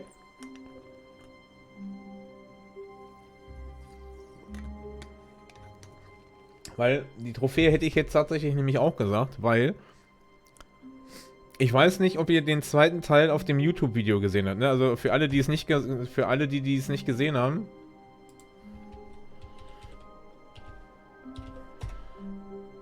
draufklicken, zweiten Teil von The Stanley, also den zweiten Part von dem Video angucken und ihr findet es sofort raus. Du bist ja irgendwann mal durch diese New Content-Tür gelaufen. So, und da haben sie ja ganz groß das Stanley Parable 2 vorgestellt, mit was für neuen Features das gefüllt werden soll, etc. Hast du nicht gesehen. Klar ist das nur ein Gag gewesen, aber da gab es ja diesen einen Raum. Ne? Es gab ja unter anderem die Möglichkeit, wie du den Büroraum von ihm einrichten konntest. Dann gab es, wie gesagt, den Jumping Cycle. Was gab's noch? Das unendliche Loch. Genau, das unendliche Loch war mein persönliches Highlight bisher. Also da habe ich richtig Tränen geheult. Auch im Nachhinein, als ich das Video nochmal geguckt habe, habe ich wirklich Tränen geheult. Also so eine geile Idee, da musst du erstmal drauf kommen. Auf jeden Fall gab es dann auch diese Trophäen, ne? Die Trophäen sind ja, auch der Meetingraum, ne? Der zeigt dir ja auch diese Trophäen. Also die sind ja übelst hart in dem Spiel implementiert worden. Und der Erzähler sagt die ganze Zeit, und das hat er bestimmt 800 Mal gemacht, du bekommst keine Belohnung, wenn du diese dummen Trophäen einsammelst. Uns fehlt jetzt noch eine und die holen wir uns jetzt. Ich muss nur gucken, dass ich auch noch hinkomme. Also er hat gesagt, was war Stand, was? Ich gehe nochmal in die Meetingraum brauche ich nicht. Also rechte oder linke Tür, ne? Eins von den beiden war es. Stanley knew it perfectly well. Perhaps he wanted to stop by the employee lounge first, just to admire it. Wow, yes, this room. But eager to get back to business, Stanley took the first open door on his left. So, müssen wir mal gucken. Ich muss kurz gucken, ob ich noch Incredible, weiß, wie man da hinkommt. Ich glaube, wir müssen da durch die Tür. Look, Stanley, I think perhaps we've gotten off on the wrong foot here. I'm not your enemy, really, I'm not.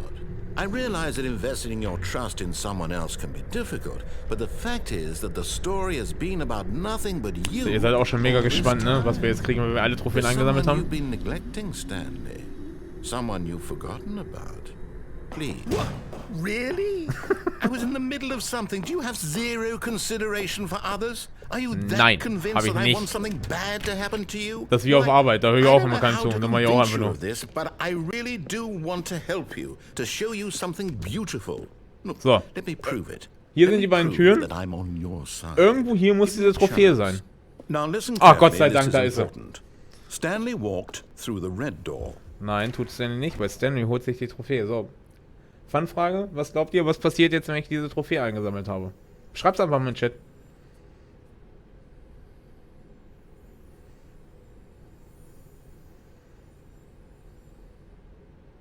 Und danach sage ich, was ich vermute.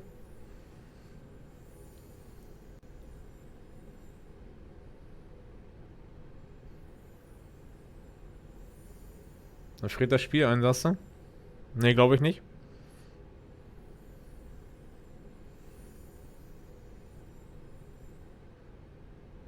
Marci, was hast du?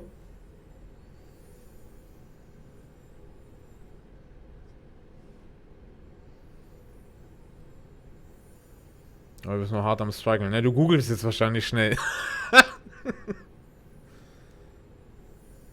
Du googelst safe gerade. Das dauert mir viel zu lange. So, pass auf. Ich glaube, wenn ich diese Trophäe jetzt eingesammelt habe, ploppt da oben ein kleines Fenster auf, wo ich eine Trophäe kriege. Kriegst Trophäe, genau das wäre nämlich, genau das hätte ich nämlich jetzt auch. So, aufpassen. 3, 2, 1. And there it is. The last Stiggly Wiggly. Aufpassen. Savor this moment, Stanley. This is a real accomplishment. This is doing something just for the sake of doing it. Where so many people expect to be rewarded for the most trivial achievements, you've insisted that a job well done is its own reward. I would tell you that I'm proud of you for collecting them all, but that would be like a reward, and we can't have that. So, instead I'll just say, it's done. We're all done here. And now we can go to whatever the hell you were doing before you hunted for figurines. Oh was, jetzt bin ich enttäuscht. Ich krieg ja wirklich nichts, Alter.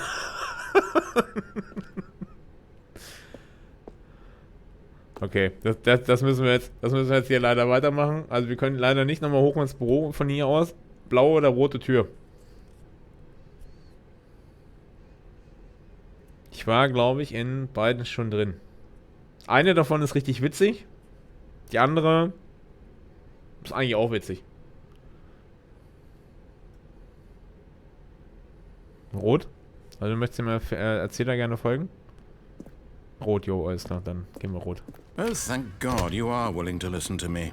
Do you see that I really have wanted you to be happy all this time? The problem is all these choices. The two of us always trying to get somewhere that isn't here. Running and running and running, just the way you're doing right now.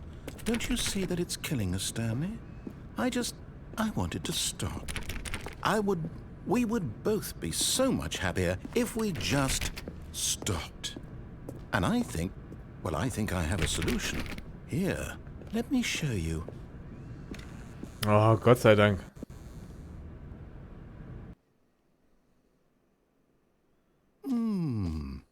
What do we want? What are we looking for? Here. Yes. Oh, it's beautiful, isn't it? If we just stay right here, right in this moment, with this place, Stanley, I think I feel happy. I actually feel happy. Fühlt ihr euch auch glücklich mit diesem wunderschönen Bild? Ja. Oh. Look at this, how beautiful this is. Oh, it's amazing.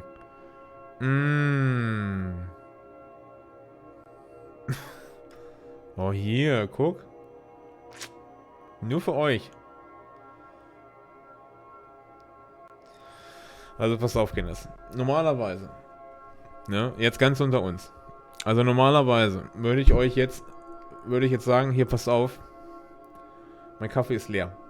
So, seht ihr? So, hier, da. Ist empty. Normalerweise würde ich jetzt sagen, pass auf, holt euch einen Kaffee. Ich hole mir auch eben einen und würde euch dann diesen total langweiligen, mit dieser super nervig vollgedröhnten Musik, diesen Pausebildschirm anmachen. Heute machen wir das Ganze ein bisschen anders. Aufgrund dessen, dass ihr euch ja so ins Zeug gelegt habt, habt ihr es verdient, diesen wunderschönen, ja, ich weiß nicht, wie ich es jetzt nennen soll. Ladebildschirm? Was, Ladebildschirm? Ja, wir nennen es Ladebildschirm. Den dürft ihr euch jetzt in der Pausenzeit angucken. Mit dieser wunderschönen Space Atmosphere Music in the Background. Nur für euch. Nur heute. Special Edition. Ich hole mir einen Kaffee. Viel Spaß. Ja, kommt doch was, Mann. Beruhig dich. So, wir müssen jetzt hier rein, ne? No, wait. Where are you going?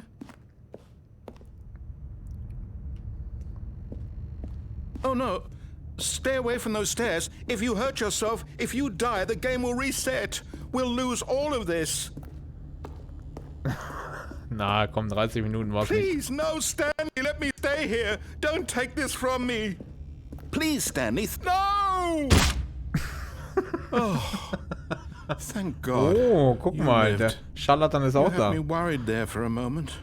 Now, can we please get back to the other room? Ja, kann er gleich mitmachen. 20 Minuten. No. No, no, what are you doing, Stanley? Please, I'm asking you not to take this away from me. Also ich habe jetzt tatsächlich keine Wahl, ne? Also ich muss jetzt hier leider runterspringen. Weil sonst kommen wir ja nicht raus. Oder wollt ihr euch nochmal diesen wunderschönen Raum angucken? Ich gebe euch einen kleinen Hint. Der variiert jetzt auch. Stanley, let's go back to the other room. So, gehen wir jetzt in den Raum zurück oder soll ich weiter da runterspringen, bis ich tot bin?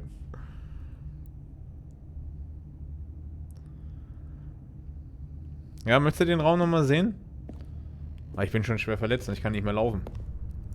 Yes. Siehst gerade, welche Sachen, welche Anstrengungen ich hier in Kauf nehme. What I'm talking about. Achtung.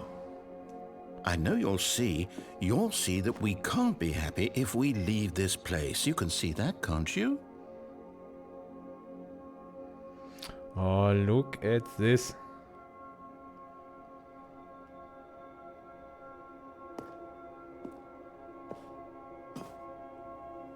Das ist Wahnsinn, ne? No, perhaps not. Das hat sich richtig gelohnt. Jetzt hast du die Erfüllung deines Lebens quasi. Achtung, es geht noch weiter. My God, is this really how much you dislike my game? That you'll throw yourself from this platform over and over to be rid of it? You were literally willing to kill yourself to Also ich keep möchte an me dieser from Stelle being jetzt nur noch mal festhalten, ne? Der Grund, warum wir uns hier absichtlich jetzt in den Tod stürzen, ne, seid ihr. Weil ihr wolltet, dass ich durch diese Tür gehe. Ja, gute Nacht. Vielen Dank. Und bis zum nächsten Mal. Or maybe you're just getting a kick out of it. I don't know anymore. I just wanted us to get along. But I guess that was too much to ask. So, Achtung. It looks like you wanted to make a choice after all. Wir haben's gleich. This one is yours. Ja, der musste auch schon richtig hart suizidgefährdet sein, ne? Wenn er absichtlich immer wieder hier hochläuft, nur um runterzuspringen. Is it over? It's going to restart, isn't it? I'm going back. Gott sei Dank.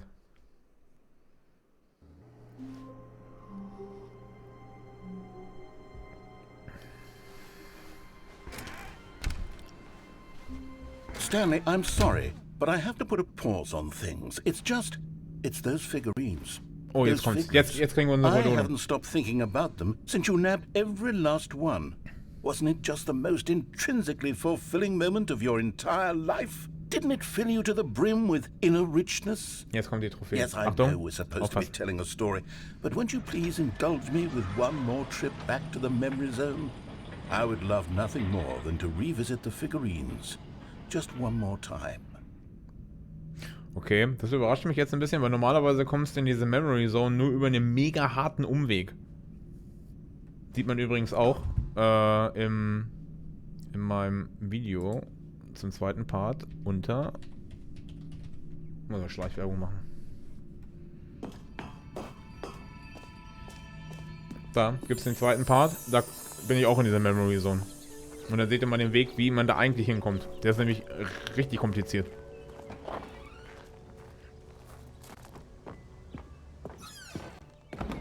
Habt ihr diese Memory Zone schon mal gesehen? Muss ich jetzt noch mal einen kleinen Rundgang mit euch machen, oder? Also die Tür da unten, also die Treppe runter, die gab's normalerweise, ist die normalerweise nicht drin. Oder wollt ihr euch den Rest hier nochmal angucken? Aber dann weiß ich nicht, ob wir da runterkommen. Ist eure Entscheidung. Tür oben oder Raum runter?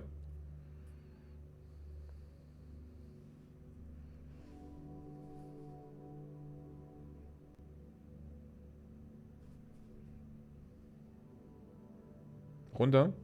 Marci möchte gerne runtergehen.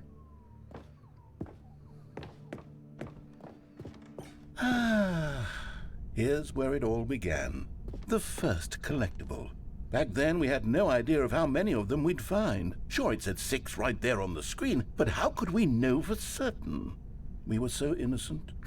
We'll never be like that again, Stanley. Oh, guck, how beautiful this is. So, ich sammle die jetzt ein, ja? Wir haben das Spiel kaputt gemacht. Jetzt haben wir 7 von 6. Oh, wo geht's denn hier lang? Das kenne ich ja gar nicht.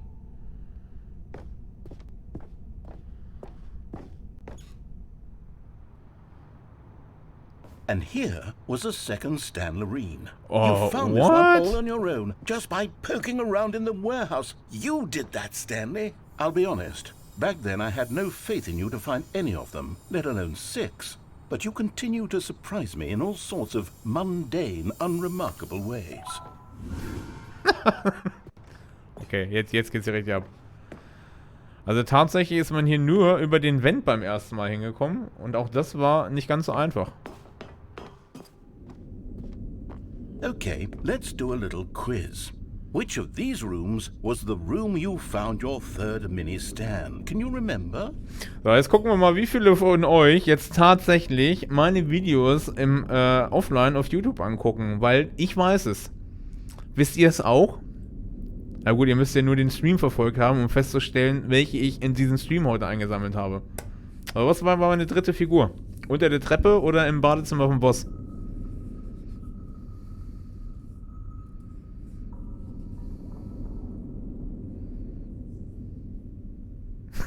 Sehr gut. Wenigstens einer hat aufgepasst.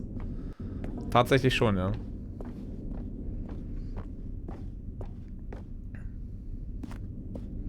Hey, that's exactly right. It was here, under the stairs. It was the third one. You picked it up, and then after that, you had 3 of them. I'm glad these moments are so crystal clear in your memory, but I shouldn't be surprised. After all, science tells us that it's impossible to forget your third time doing anything. Ah. Let's see, what came next? Boah, die kann ich mich ehrlich Oh gesagt... yes, we found a Figley in this pink room. Oh well, I can't actually say I remember being in this room, but Ich wollte gerade sagen, an den Raum kann ich mich nämlich nicht erinnern. Must have happened. Also der ist wirklich komplett neu, den kenne ich überhaupt nicht.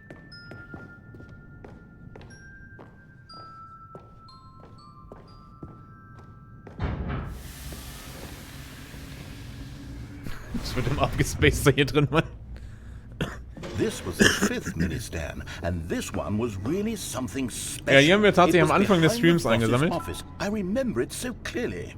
In fact, because this one is particularly special to me, I made a little video to commemorate the occasion. Enjoy. Oh, jetzt kommt's.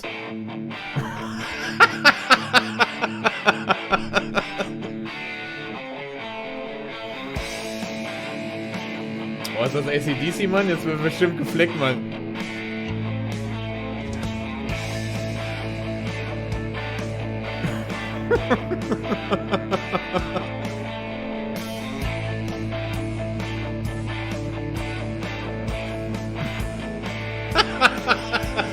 Und ich erst halt.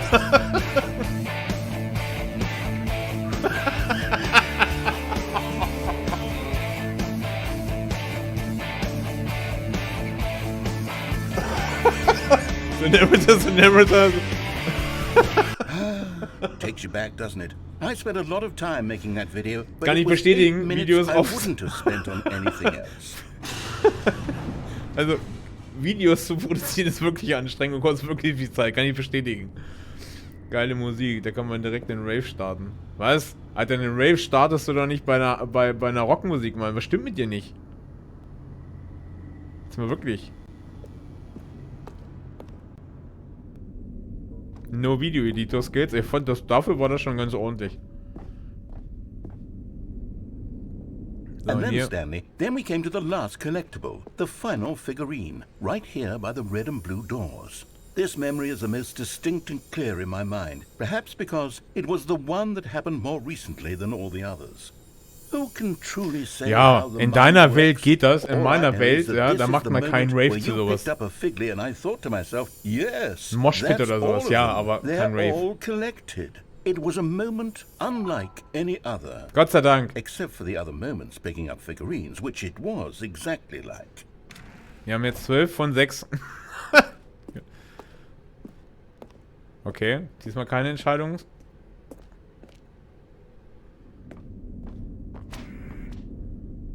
You are in the present. Oh. And then there was no more. Because we've caught up to the present moment. Nothing left to do but move onward into the future. Goodbye, memory zone. Oh, jetzt kommt's. Jetzt geht's los. No, I'm not done. I'm not ready to move on. Stop the loading screen. Isn't there some way we can stay here, keep enjoying these figurines? Let's just go backwards. We'll do the memory zone again from the opposite direction. See how that feels. Oh, Gott sei Dank. Jetzt laufen wir die ganze Zeit wieder zurück. Okay, yes, the room with the red and blue doors. I remember this. I must say, of all the figurines we looked at in our initial tour of the memory Wie zone, viel von den this Dingern muss ich jetzt one is the einsammeln? most distinct and clear in my mind. Let's keep going. I want more. Okay, er macht jetzt eine richtige Challenge-Aufgabe draus. Ne? Genauso wie mit dieser Trophäe. Die gab es im allerersten Video. Das weiß ich aber nur, weil ich es bei meiner Tochter gesehen habe. Da gab es ja diese Tür ganz am Anfang mit der Zimmernummer, ich glaube 431 oder sowas. Und wenn du da 5-mal draufklickst, bekommst du eigentlich eine Trophäe. Aber die gibt der Narrator dir nicht einfach so, sondern er schickt dich dann durchs halbe Büro und du musst total die absurden Sachen machen, nur um am Ende wieder zu dieser Tür zu gehen und nochmal 5-mal drauf zu drücken und dann bekommst du erst die Trophy. And here's where I made that video. Don't you remember the video we watched?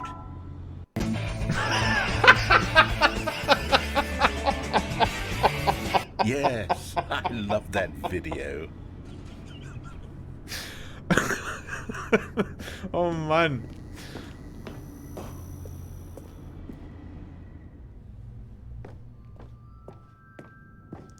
still don't remember the pink room, Stanley. Still no memory of this one. Good room, though. A solid room. Ja, ein ziemlich pinkes, solides Zimmer. Das sehe ich ähnlich. Aber wirklich. Aber wenn es so weitergeht, ne, dann komme ich morgen leider zur Arbeit mit einer mega heisernen Stimme. Any kind of reward for finding all of these, it really would have muted the intrinsic joy of collecting them. I'm very glad we resisted the temptation. Next one. Wie hoch ist die Wahrscheinlichkeit, dass er uns jetzt einfach nur, um mich jetzt zu ärgern... Na, hier müssen wir noch hin, oder? Ne, die haben wir glaube ich schon, oder?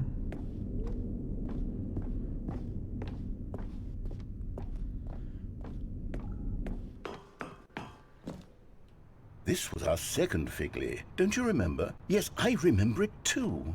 The past is truly a wonderful thing. Why does anyone ever choose to leave it? Keep going.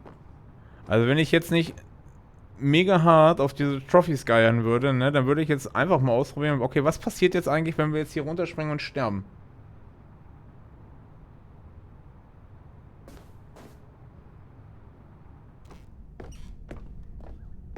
This is it, the very first one we found in the exhibit where I introduced you to the Figlarines. Oh, I want more memories, Stanley. I want to keep going. What else is there? What came before this? Oh, das ist neu. Notausgang. Springen wir runter.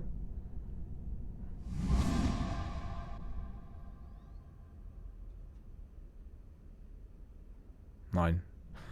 Jetzt will ich wissen, wie es weitergeht.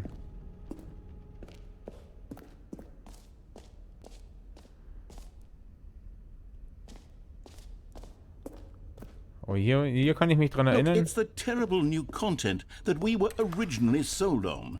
Das ist übrigens der Jumping Cycle, wovon ich vorhin gesprochen habe.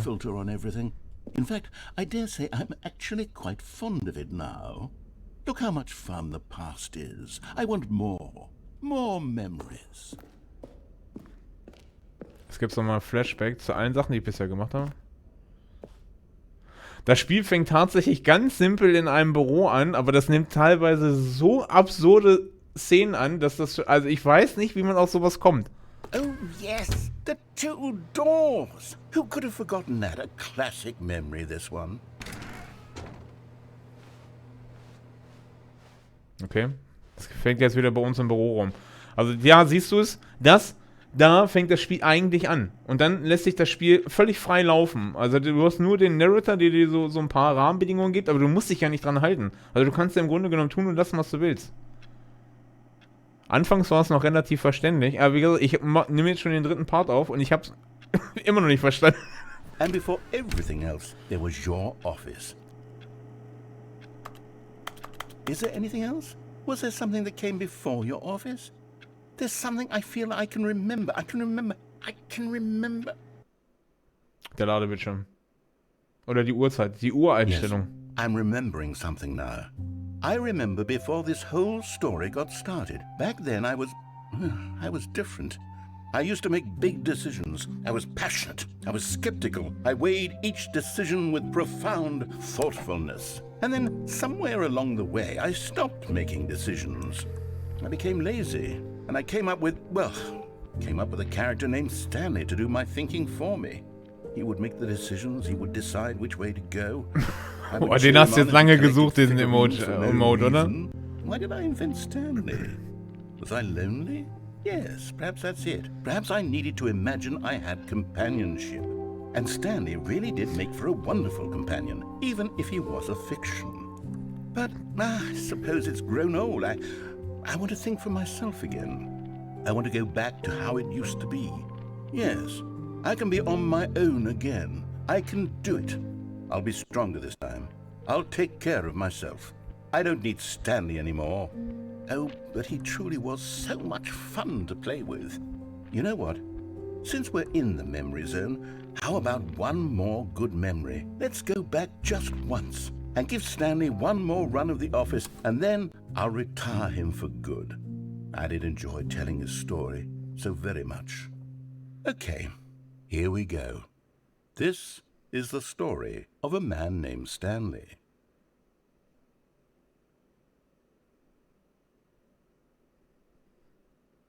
Jetzt bin ich gespannt. Oh, das Büro ist anders, oder?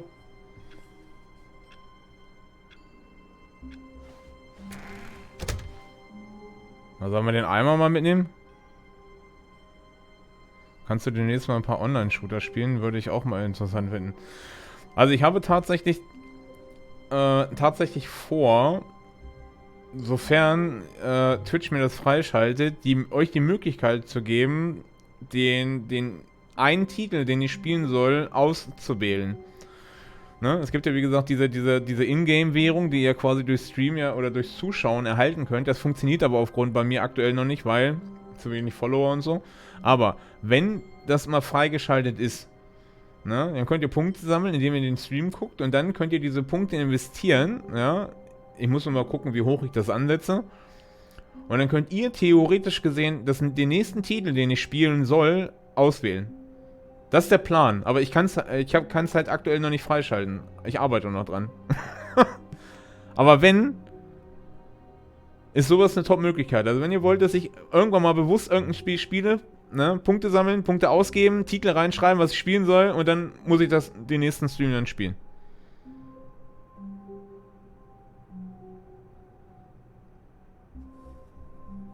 Mal einen Online-Shooter spielen. Ich wüsste jetzt auch nicht, welchen Online-Shooter, auf welchen Online-Shooter du hinaus willst. Hast du einen genaueren, einen ganz besonderen gerade im Blick, weshalb du fragst, oder?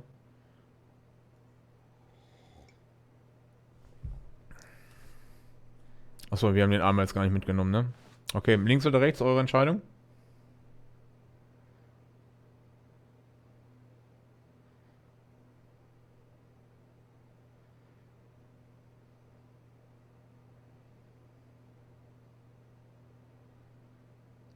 Theoretisch gesehen.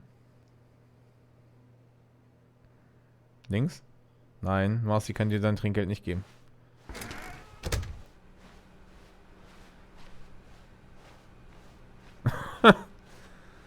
So, jetzt wäre mal ganz interessant. Yet there was not a single person here either. Feeling a wave of disbelief, Stanley decided to go up to hier, his die boss's Collectibles office, sind weg. hoping he might find an answer there.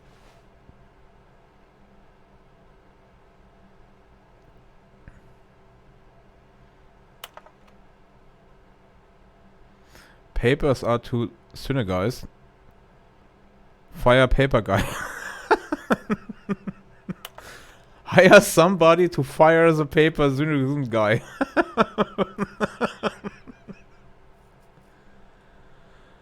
Habe keinen besonderen Gamewunsch. Vielleicht irgendwo ein Call of Duty oder Battlefield. Oh, ich hab beides spiele ich eigentlich nicht.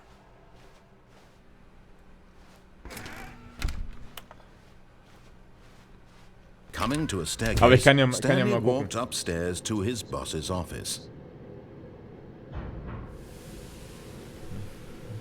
Doom habe ich sogar. Aber ich habe auch leider auch Call of Duty und Battlefield. Da habe ich sogar mehrere Teile von. Alle, die im PlayStation Plus waren. Ich weiß gar nicht, was war alles im PlayStation Plus mittlerweile. Ich glaube Battlefield 5, glaube ich. Battlefield 1 und 2042, ne? Genau. Hoch oder runter?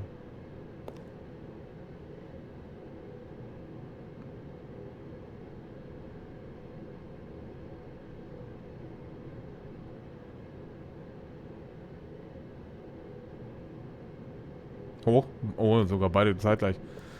Und Call of Duty mag ich deshalb nicht, weil mir das Gunplay halt einfach überhaupt nicht zusagt. Ich mag diese Spiele nicht, die keinen Recoil oder sonst irgendwas drin haben, weil es, finde ich weiß nicht, ist nicht so meins.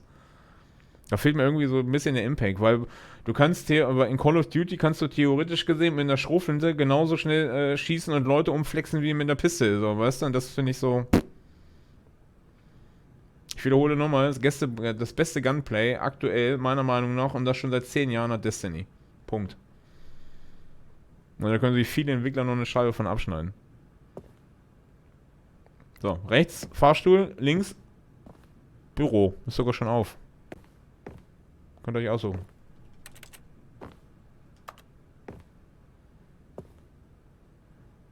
Ja, alles was im PlayStation Store war, habe ich. Und das schon seit 15 Jahren. Aber bei Star Wars ist das Problem, ich mag Star Wars nicht. Geh ins Büro. Okay. Here's the door. Just go.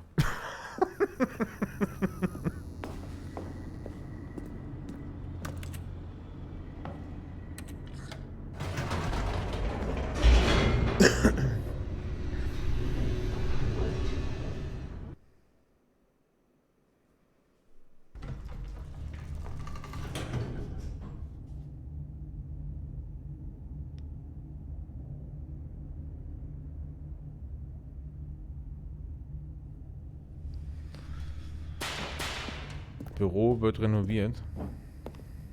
Stanley walked straight ahead through the large door that read Mind Control Eure Facility. Entscheidung. Wir haben diesmal den Eimer nicht. Das heißt, beide Situationen werden jetzt neu.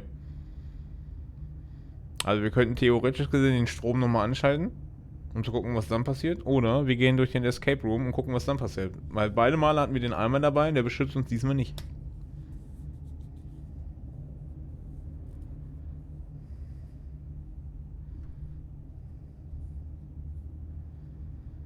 Okay, Escape Room. Okay, beide Escape Room. Spricht ihr euch gerade ab, oder? Seid ihr im Discord? Although this passageway had the word escape written on it, the truth was that at the end of this hall, Stanley would meet his violent death. The door behind him was not shut. Stanley still had every opportunity to turn around and get back on track. Also, ihr hättet At this theoretisch point, gesehen... Stanley was making a conscious, concerted effort to walk forward and willingly confront his death. Okay, ist zu spät. Bin gerade bei Marcy zu Hause. Das glaube ich nicht.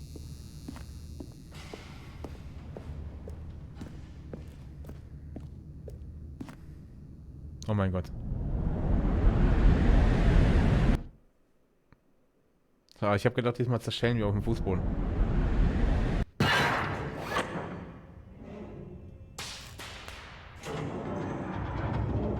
As the machine whirred into motion and Stanley was inched closer and closer to his demise, he reflected that his life had been of no consequence whatsoever. Stanley can't see the bigger picture. He doesn't know the real story, trapped forever in his narrow vision of what this world is. Tag war zu Perhaps his death anstrengend. was of no great loss, like plucking the eyeballs from a blind man. And so he resigned and willingly accepted this violent end to his brief and shallow life. Farewell, Stanley.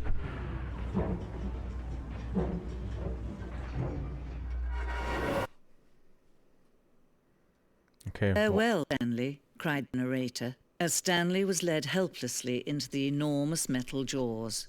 In a single visceral instant, Stanley was obliterated as the machine crushed every bone in his body, killing him instantly. Oder auch nicht.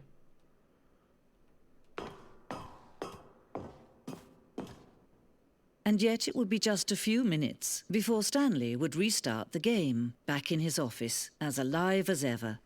What exactly did the narrator think he was going to accomplish?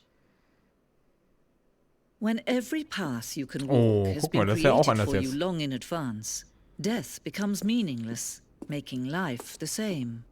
Do you see now? Do you see that Stanley was already dead from the moment he hit start? Stanleys Computer. Ah, das ist so eine Art Museum, oder? Wo hier alles im Spiel quasi... So, das ist doch safe der Flur hier, ne? Der Anfangsflur. Steht das da nicht auch? Dieser Plan zeigt das Büro vom Spielanfang. Der Weg von Stanleys Büro zu den beiden Türen war der erste Teil des Spiels, der gebaut wurde. Im Laufe der Entwicklung wurden Abschnitte hinzugefügt und verändert, aber der Kerngrundriss ist fast immer identisch zum ersten Durchlauf. Oh, das ist ganz cool. Das sind so Einblicke von den Entwicklern, oder? Na, hier sind so diese Gemälde, die in den Büroräumen immer rumhängen.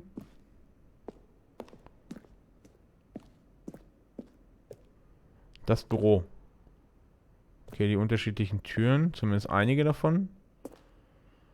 Knopfgeräusche. Eine Auswahl an Geräuschen, die im gesamten Spiel beim Drücken von Knöpfen verwendet werden. Jedes Geräusch ist eine Mischung aus einem Tastaturanschlag und einem künstlichen Ton.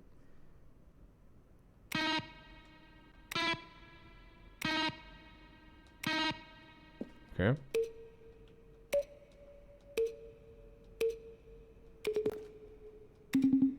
Meinst du, dass das... Nee. Glaube ich nicht.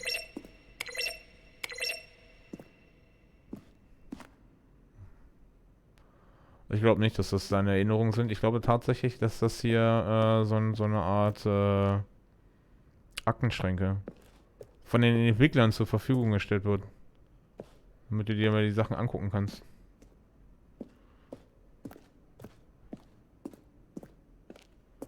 Das Büro. Wartungsraum. Eine erste Version des Wartungsraums. Ja stimmt, da stehen noch keine Sachen drin, ne? Das ist nur der leere Flur. Ich sag das sind hier von den Entwicklern. Oder der Kopierer. An den kann ich mich auch erinnern. Den brauchten wir für die Trophäe. Trophy.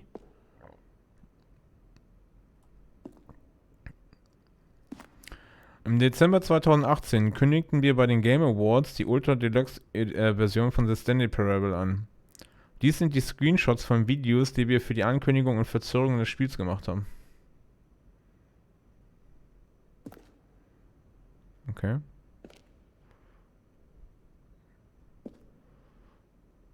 Schlachtfeld. Schon früh in der Entwicklung haben wir ein Ende entworfen, bei dem Stanley auf dem Schlachtfeld landet und gegen Aliens kämpft. Das Actionspiel sollte empfindungsfähig werden und Krieg gegen den Erzähler führen. Kurz nachdem wir mit der Entwicklung begonnen hatten, merkten wir, dass das viel zu witzig und zu kurz gedacht war für die Charaktere des Spiels. Außerdem wurde es von manchen Leuten so interpretiert, dass das Spiel sich über Leute lustig macht, die Ego-Shooter mögen, was nicht unsere Absicht war. Oh, schade. Das hätte ich gern gespielt. Das wäre bestimmt witzig gewesen.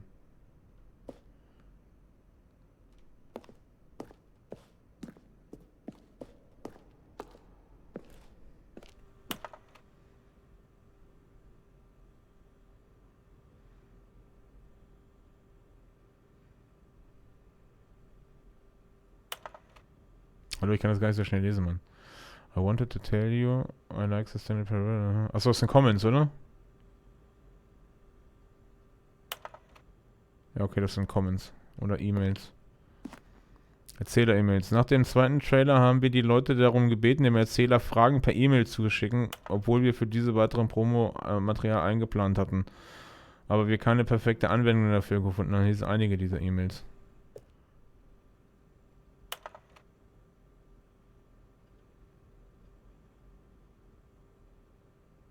Okay.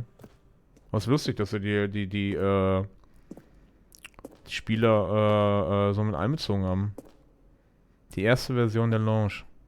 Oh, die sieht tatsächlich, also ganz ehrlich, wenn du das Bild jetzt so siehst, dann denkst du dir so, Gott sei Dank haben wir jetzt eine andere.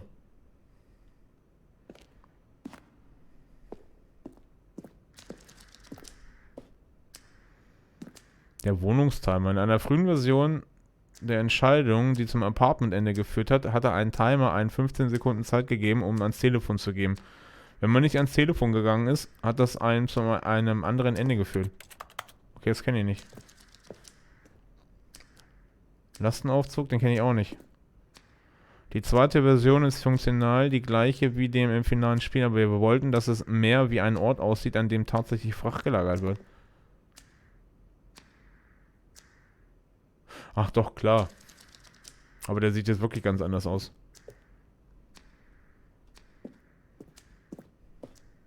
Aber da kannst du echt viel Stuff angucken hier, ne? Was ist das hier? Das Landing durchlief viele Anpassungen. Nimmt eine Auszeit vom Chat, haut aber natürlich, Gott sei Dank. Gott sei Dank. Ja, funktioniert, ne? Hast du jetzt ausprobiert.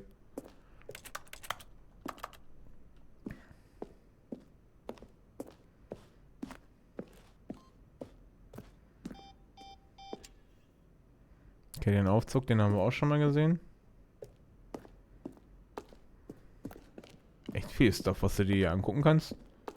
Oder? Bürouhr. So, da waren wir tatsächlich schon drin. Ja, so sieht das Büro ja aktuell aus. Okay.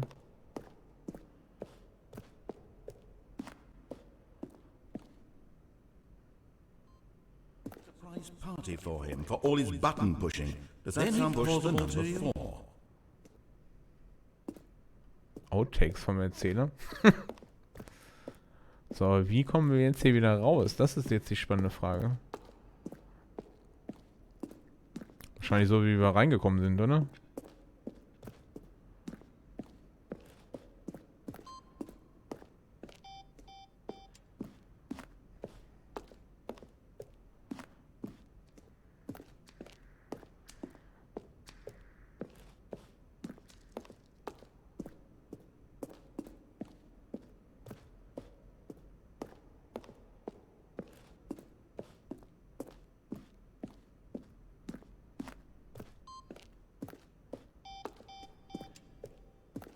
Ja. Ich hab's gleich. Kann nicht mehr so lange dauern. So, hier sind wir doch reingekommen, oder? Genau. So, dann geht's da oben wieder raus. Glaube ich. Nein. Was? Alter, wie komme ich hier wieder raus?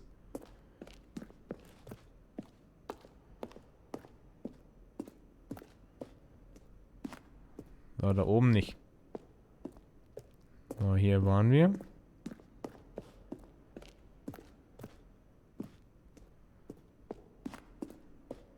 So, da waren wir auch. Oh, hier waren wir noch nicht. Okay. Das ist das Büro von uns. Beziehungsweise einige Entwicklungsstadien davon. Ah. Oh, look at these two. How they wish to destroy one another. How they wish to control one another. How they both wish to be free. Can you see? Can you see how much they need one another? No, perhaps not. Sometimes these things cannot be seen. But Jetzt werden wir listen to doch me. verquetscht, You glaube can ich. still save these two. You can stop the program before they both fail. Turn off your PlayStation. There's no other way to beat this game. As long as you move forward, you'll be walking someone else's path. Stop now and it'll be your only true choice. Whatever you do, choose it. Don't let time choose for you. Don't let... Um Gottes Willen.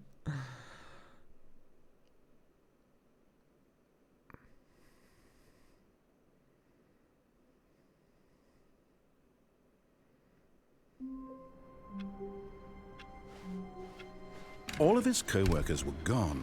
What could it mean? Stanley decided to go to the meeting room. Perhaps he had simply missed a memo.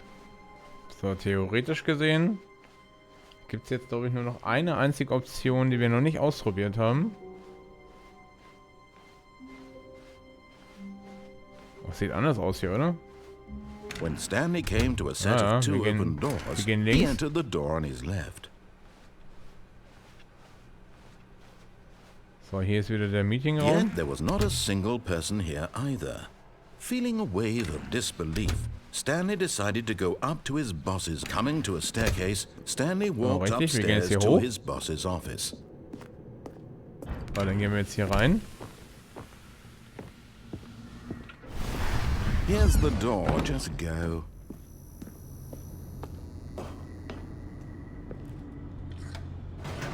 So, was wir jetzt noch machen, ne, bevor wir jetzt mit The Stanley Parable abschließen, ist zu gucken, was passiert, wenn wir in diesen Kontrollraum gehen und den Strom ohne den Eimer anmachen. Stanley walked straight ahead through the large door that read Mind Control Facility.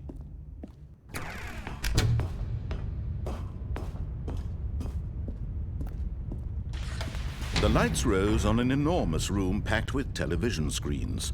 What horrible secret did this place hold? Stanley thought to himself.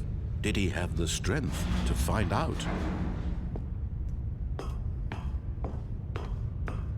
So, wir schauen. Now the monitors jumped to life, their true nature revealed. Each bore the number of an employee in the building, Stanley's co-workers. The lives of so many individuals reduced to images on a screen, and Stanley, one of them, eternally monitored in this place where freedom meant nothing.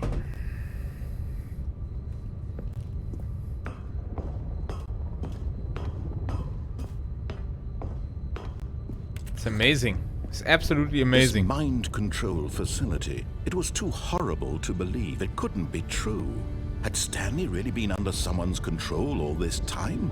Was this the only reason he was happy with his boring job? That his emotions had been manipulated to accept it blindly? Ja, ich bin sehr gespannt. No. He refused to believe it. Ich glaube, das ist tatsächlich das Einzige, was wir jetzt noch nicht erledigt haben. Life in someone else's control? Never. It was unthinkable, wasn't it?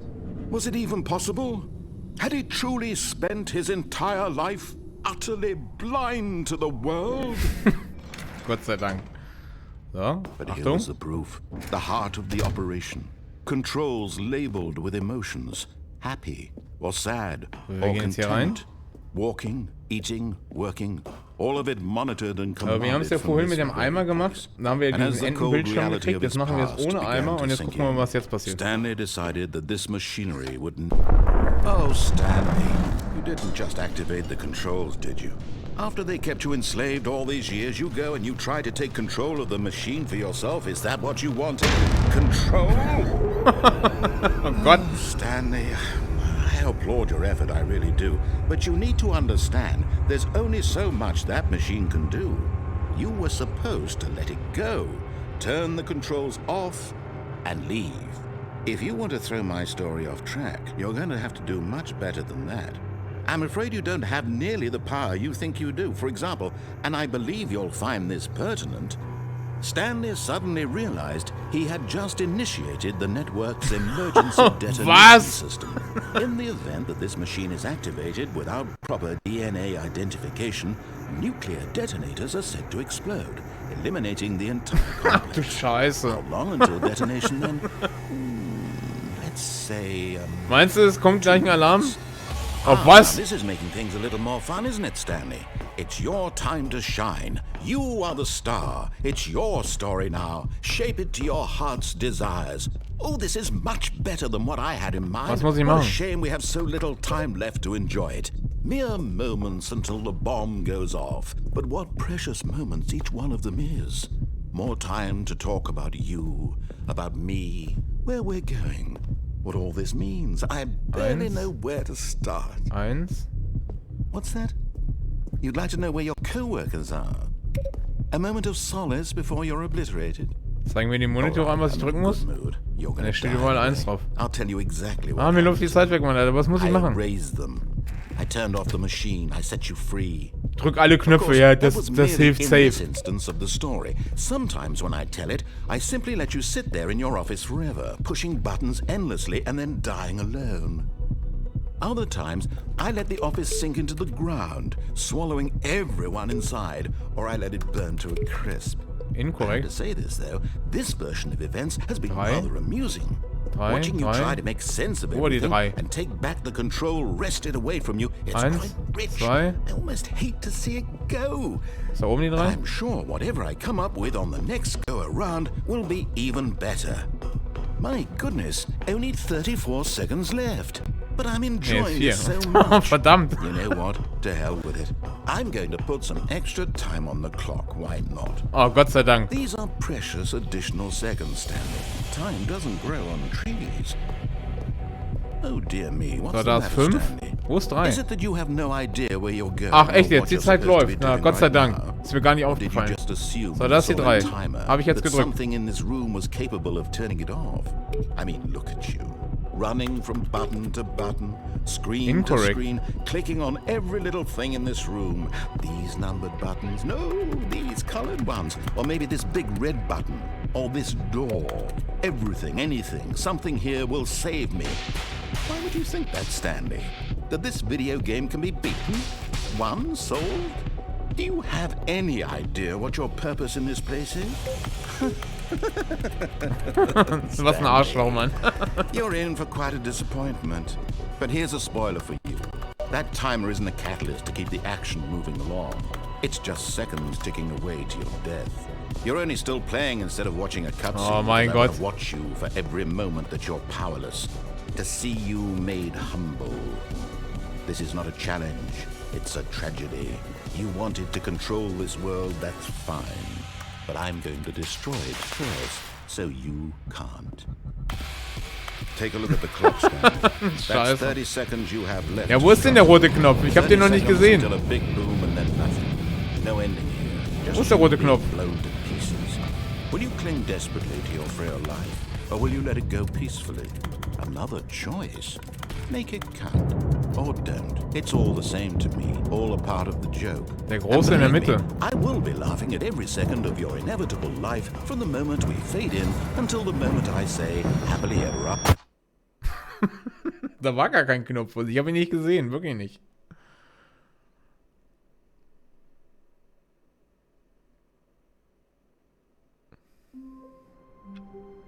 Na, Gott sei Dank. Stanley had never seen the office this brightly lit. Was it a sign of something? He hoped it was. He hoped very much that it was.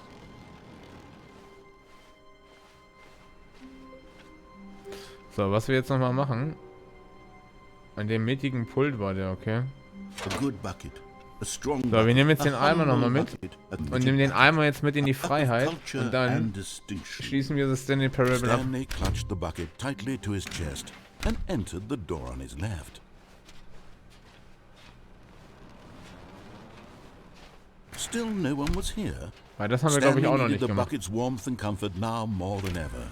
Perhaps his boss's office was where he'd find out. Coming to a staircase, Stanley and the bucket walked upstairs to the boss's office.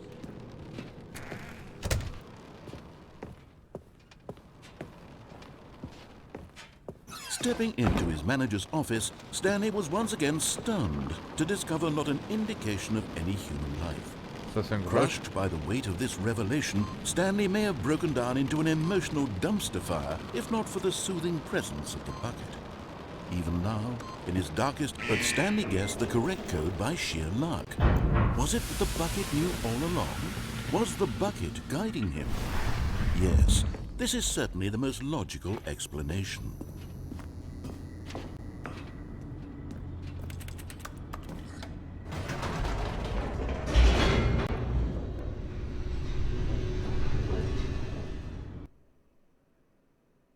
Jetzt bin ich gespannt, ob jetzt noch irgendwas anderes passiert. Stanley and the bucket walked straight ahead through the large door that read, Mind Control Facility.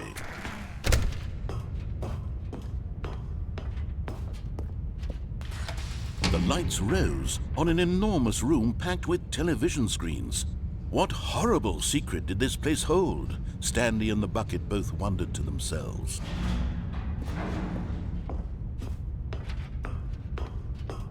Ist auch gespannt, ne? Was jetzt passiert.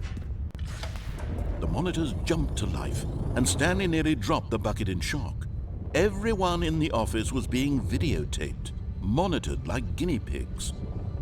The bucket had never seen anything like this, and it very nearly burst into tears as Stanley cradled it gently, reassuring it that everything would be fine.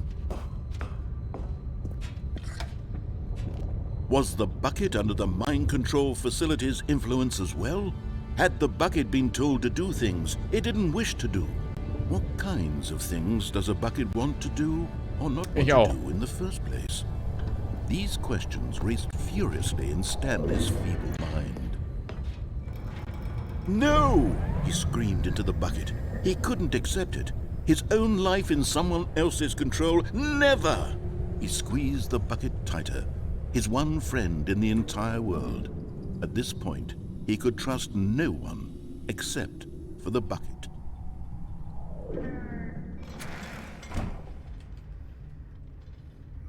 Hä? Wo sind wir? Ah, Gott sei Dank. But here was the proof. The heart of the operation. Controls labeled with Ob ich die alten emotions, Assassin's happy, Creed Teile or gespielt sad, or habe. content. Warte. Walking, Geh ich gleich eating, drauf ein. working, all of it monitored and commanded from this very place. And as the cold reality of his past began to sink in, Stanley decided that this machine... Alle. Übrigens. Alle. Stanley and the bucket waited in blackness. Was it over? Yes, they had done it. Gott sei Dank. Stanley and the bucket had defeated their greatest and darkest enemy, freed themselves Gott from sei the Dank haben wir den Arme tyrannical dabei. grip of the evil mind control machine. Freedom was now mere moments away. Excitedly, the two of them began to discuss the kind of life they wanted to live once they stepped through this massive door. The bucket wanted to learn to roller skate. Stanley wanted to sneeze in every country on Earth. Both of them wanted to begin watching a movie, any movie, but then stop it halfway through and begin watching it in reverse from Ja, die the end. ersten, die waren wirklich richtig gut, aber später artet das halt relativ in so ein hartes With one Gegrinde another to aus, lean weißt du? on, to trust, to support. Also gerade mit Odyssey, da haben sie echt einen Vogel What was abgeschossen. happening? Why had the door stopped? Oh, Gott sei Was Dank, die Tür Stanley geht and nicht the auf. bucket not about to be freed? An unbearable silence filled the room, lingering in uncertainty, until finally the truth hit Stanley square in the face. This building did not want the bucket to leave. Even the facility itself recognized the incredible Oh, lol. calming Kommen presence wir hier of nicht the raus. bucket, needed the soothing warmth of the bucket, would go to any lengths not to part with the bucket. No, no, no. Stanley can't leave this place. Not while he has such a Du hast die precious Remastered bucket in his gespielt, was arms. haben Not while this building has Remastered haben sie, anything to glaube ich, say die about it. Ezio-Trilogie, glaube Stanley ich. realized Und he den would dritten never Teil, again ne? leave this very room. Black Flag, glaube ich, But nicht. at least he has the bucket. To be trapped eternally in darkness isn't really so bad, Stanley thought to himself. As long as I have my bucket with me, right? I'll be okay, won't I? Stanley gulped. Very soon now, he was about to find out.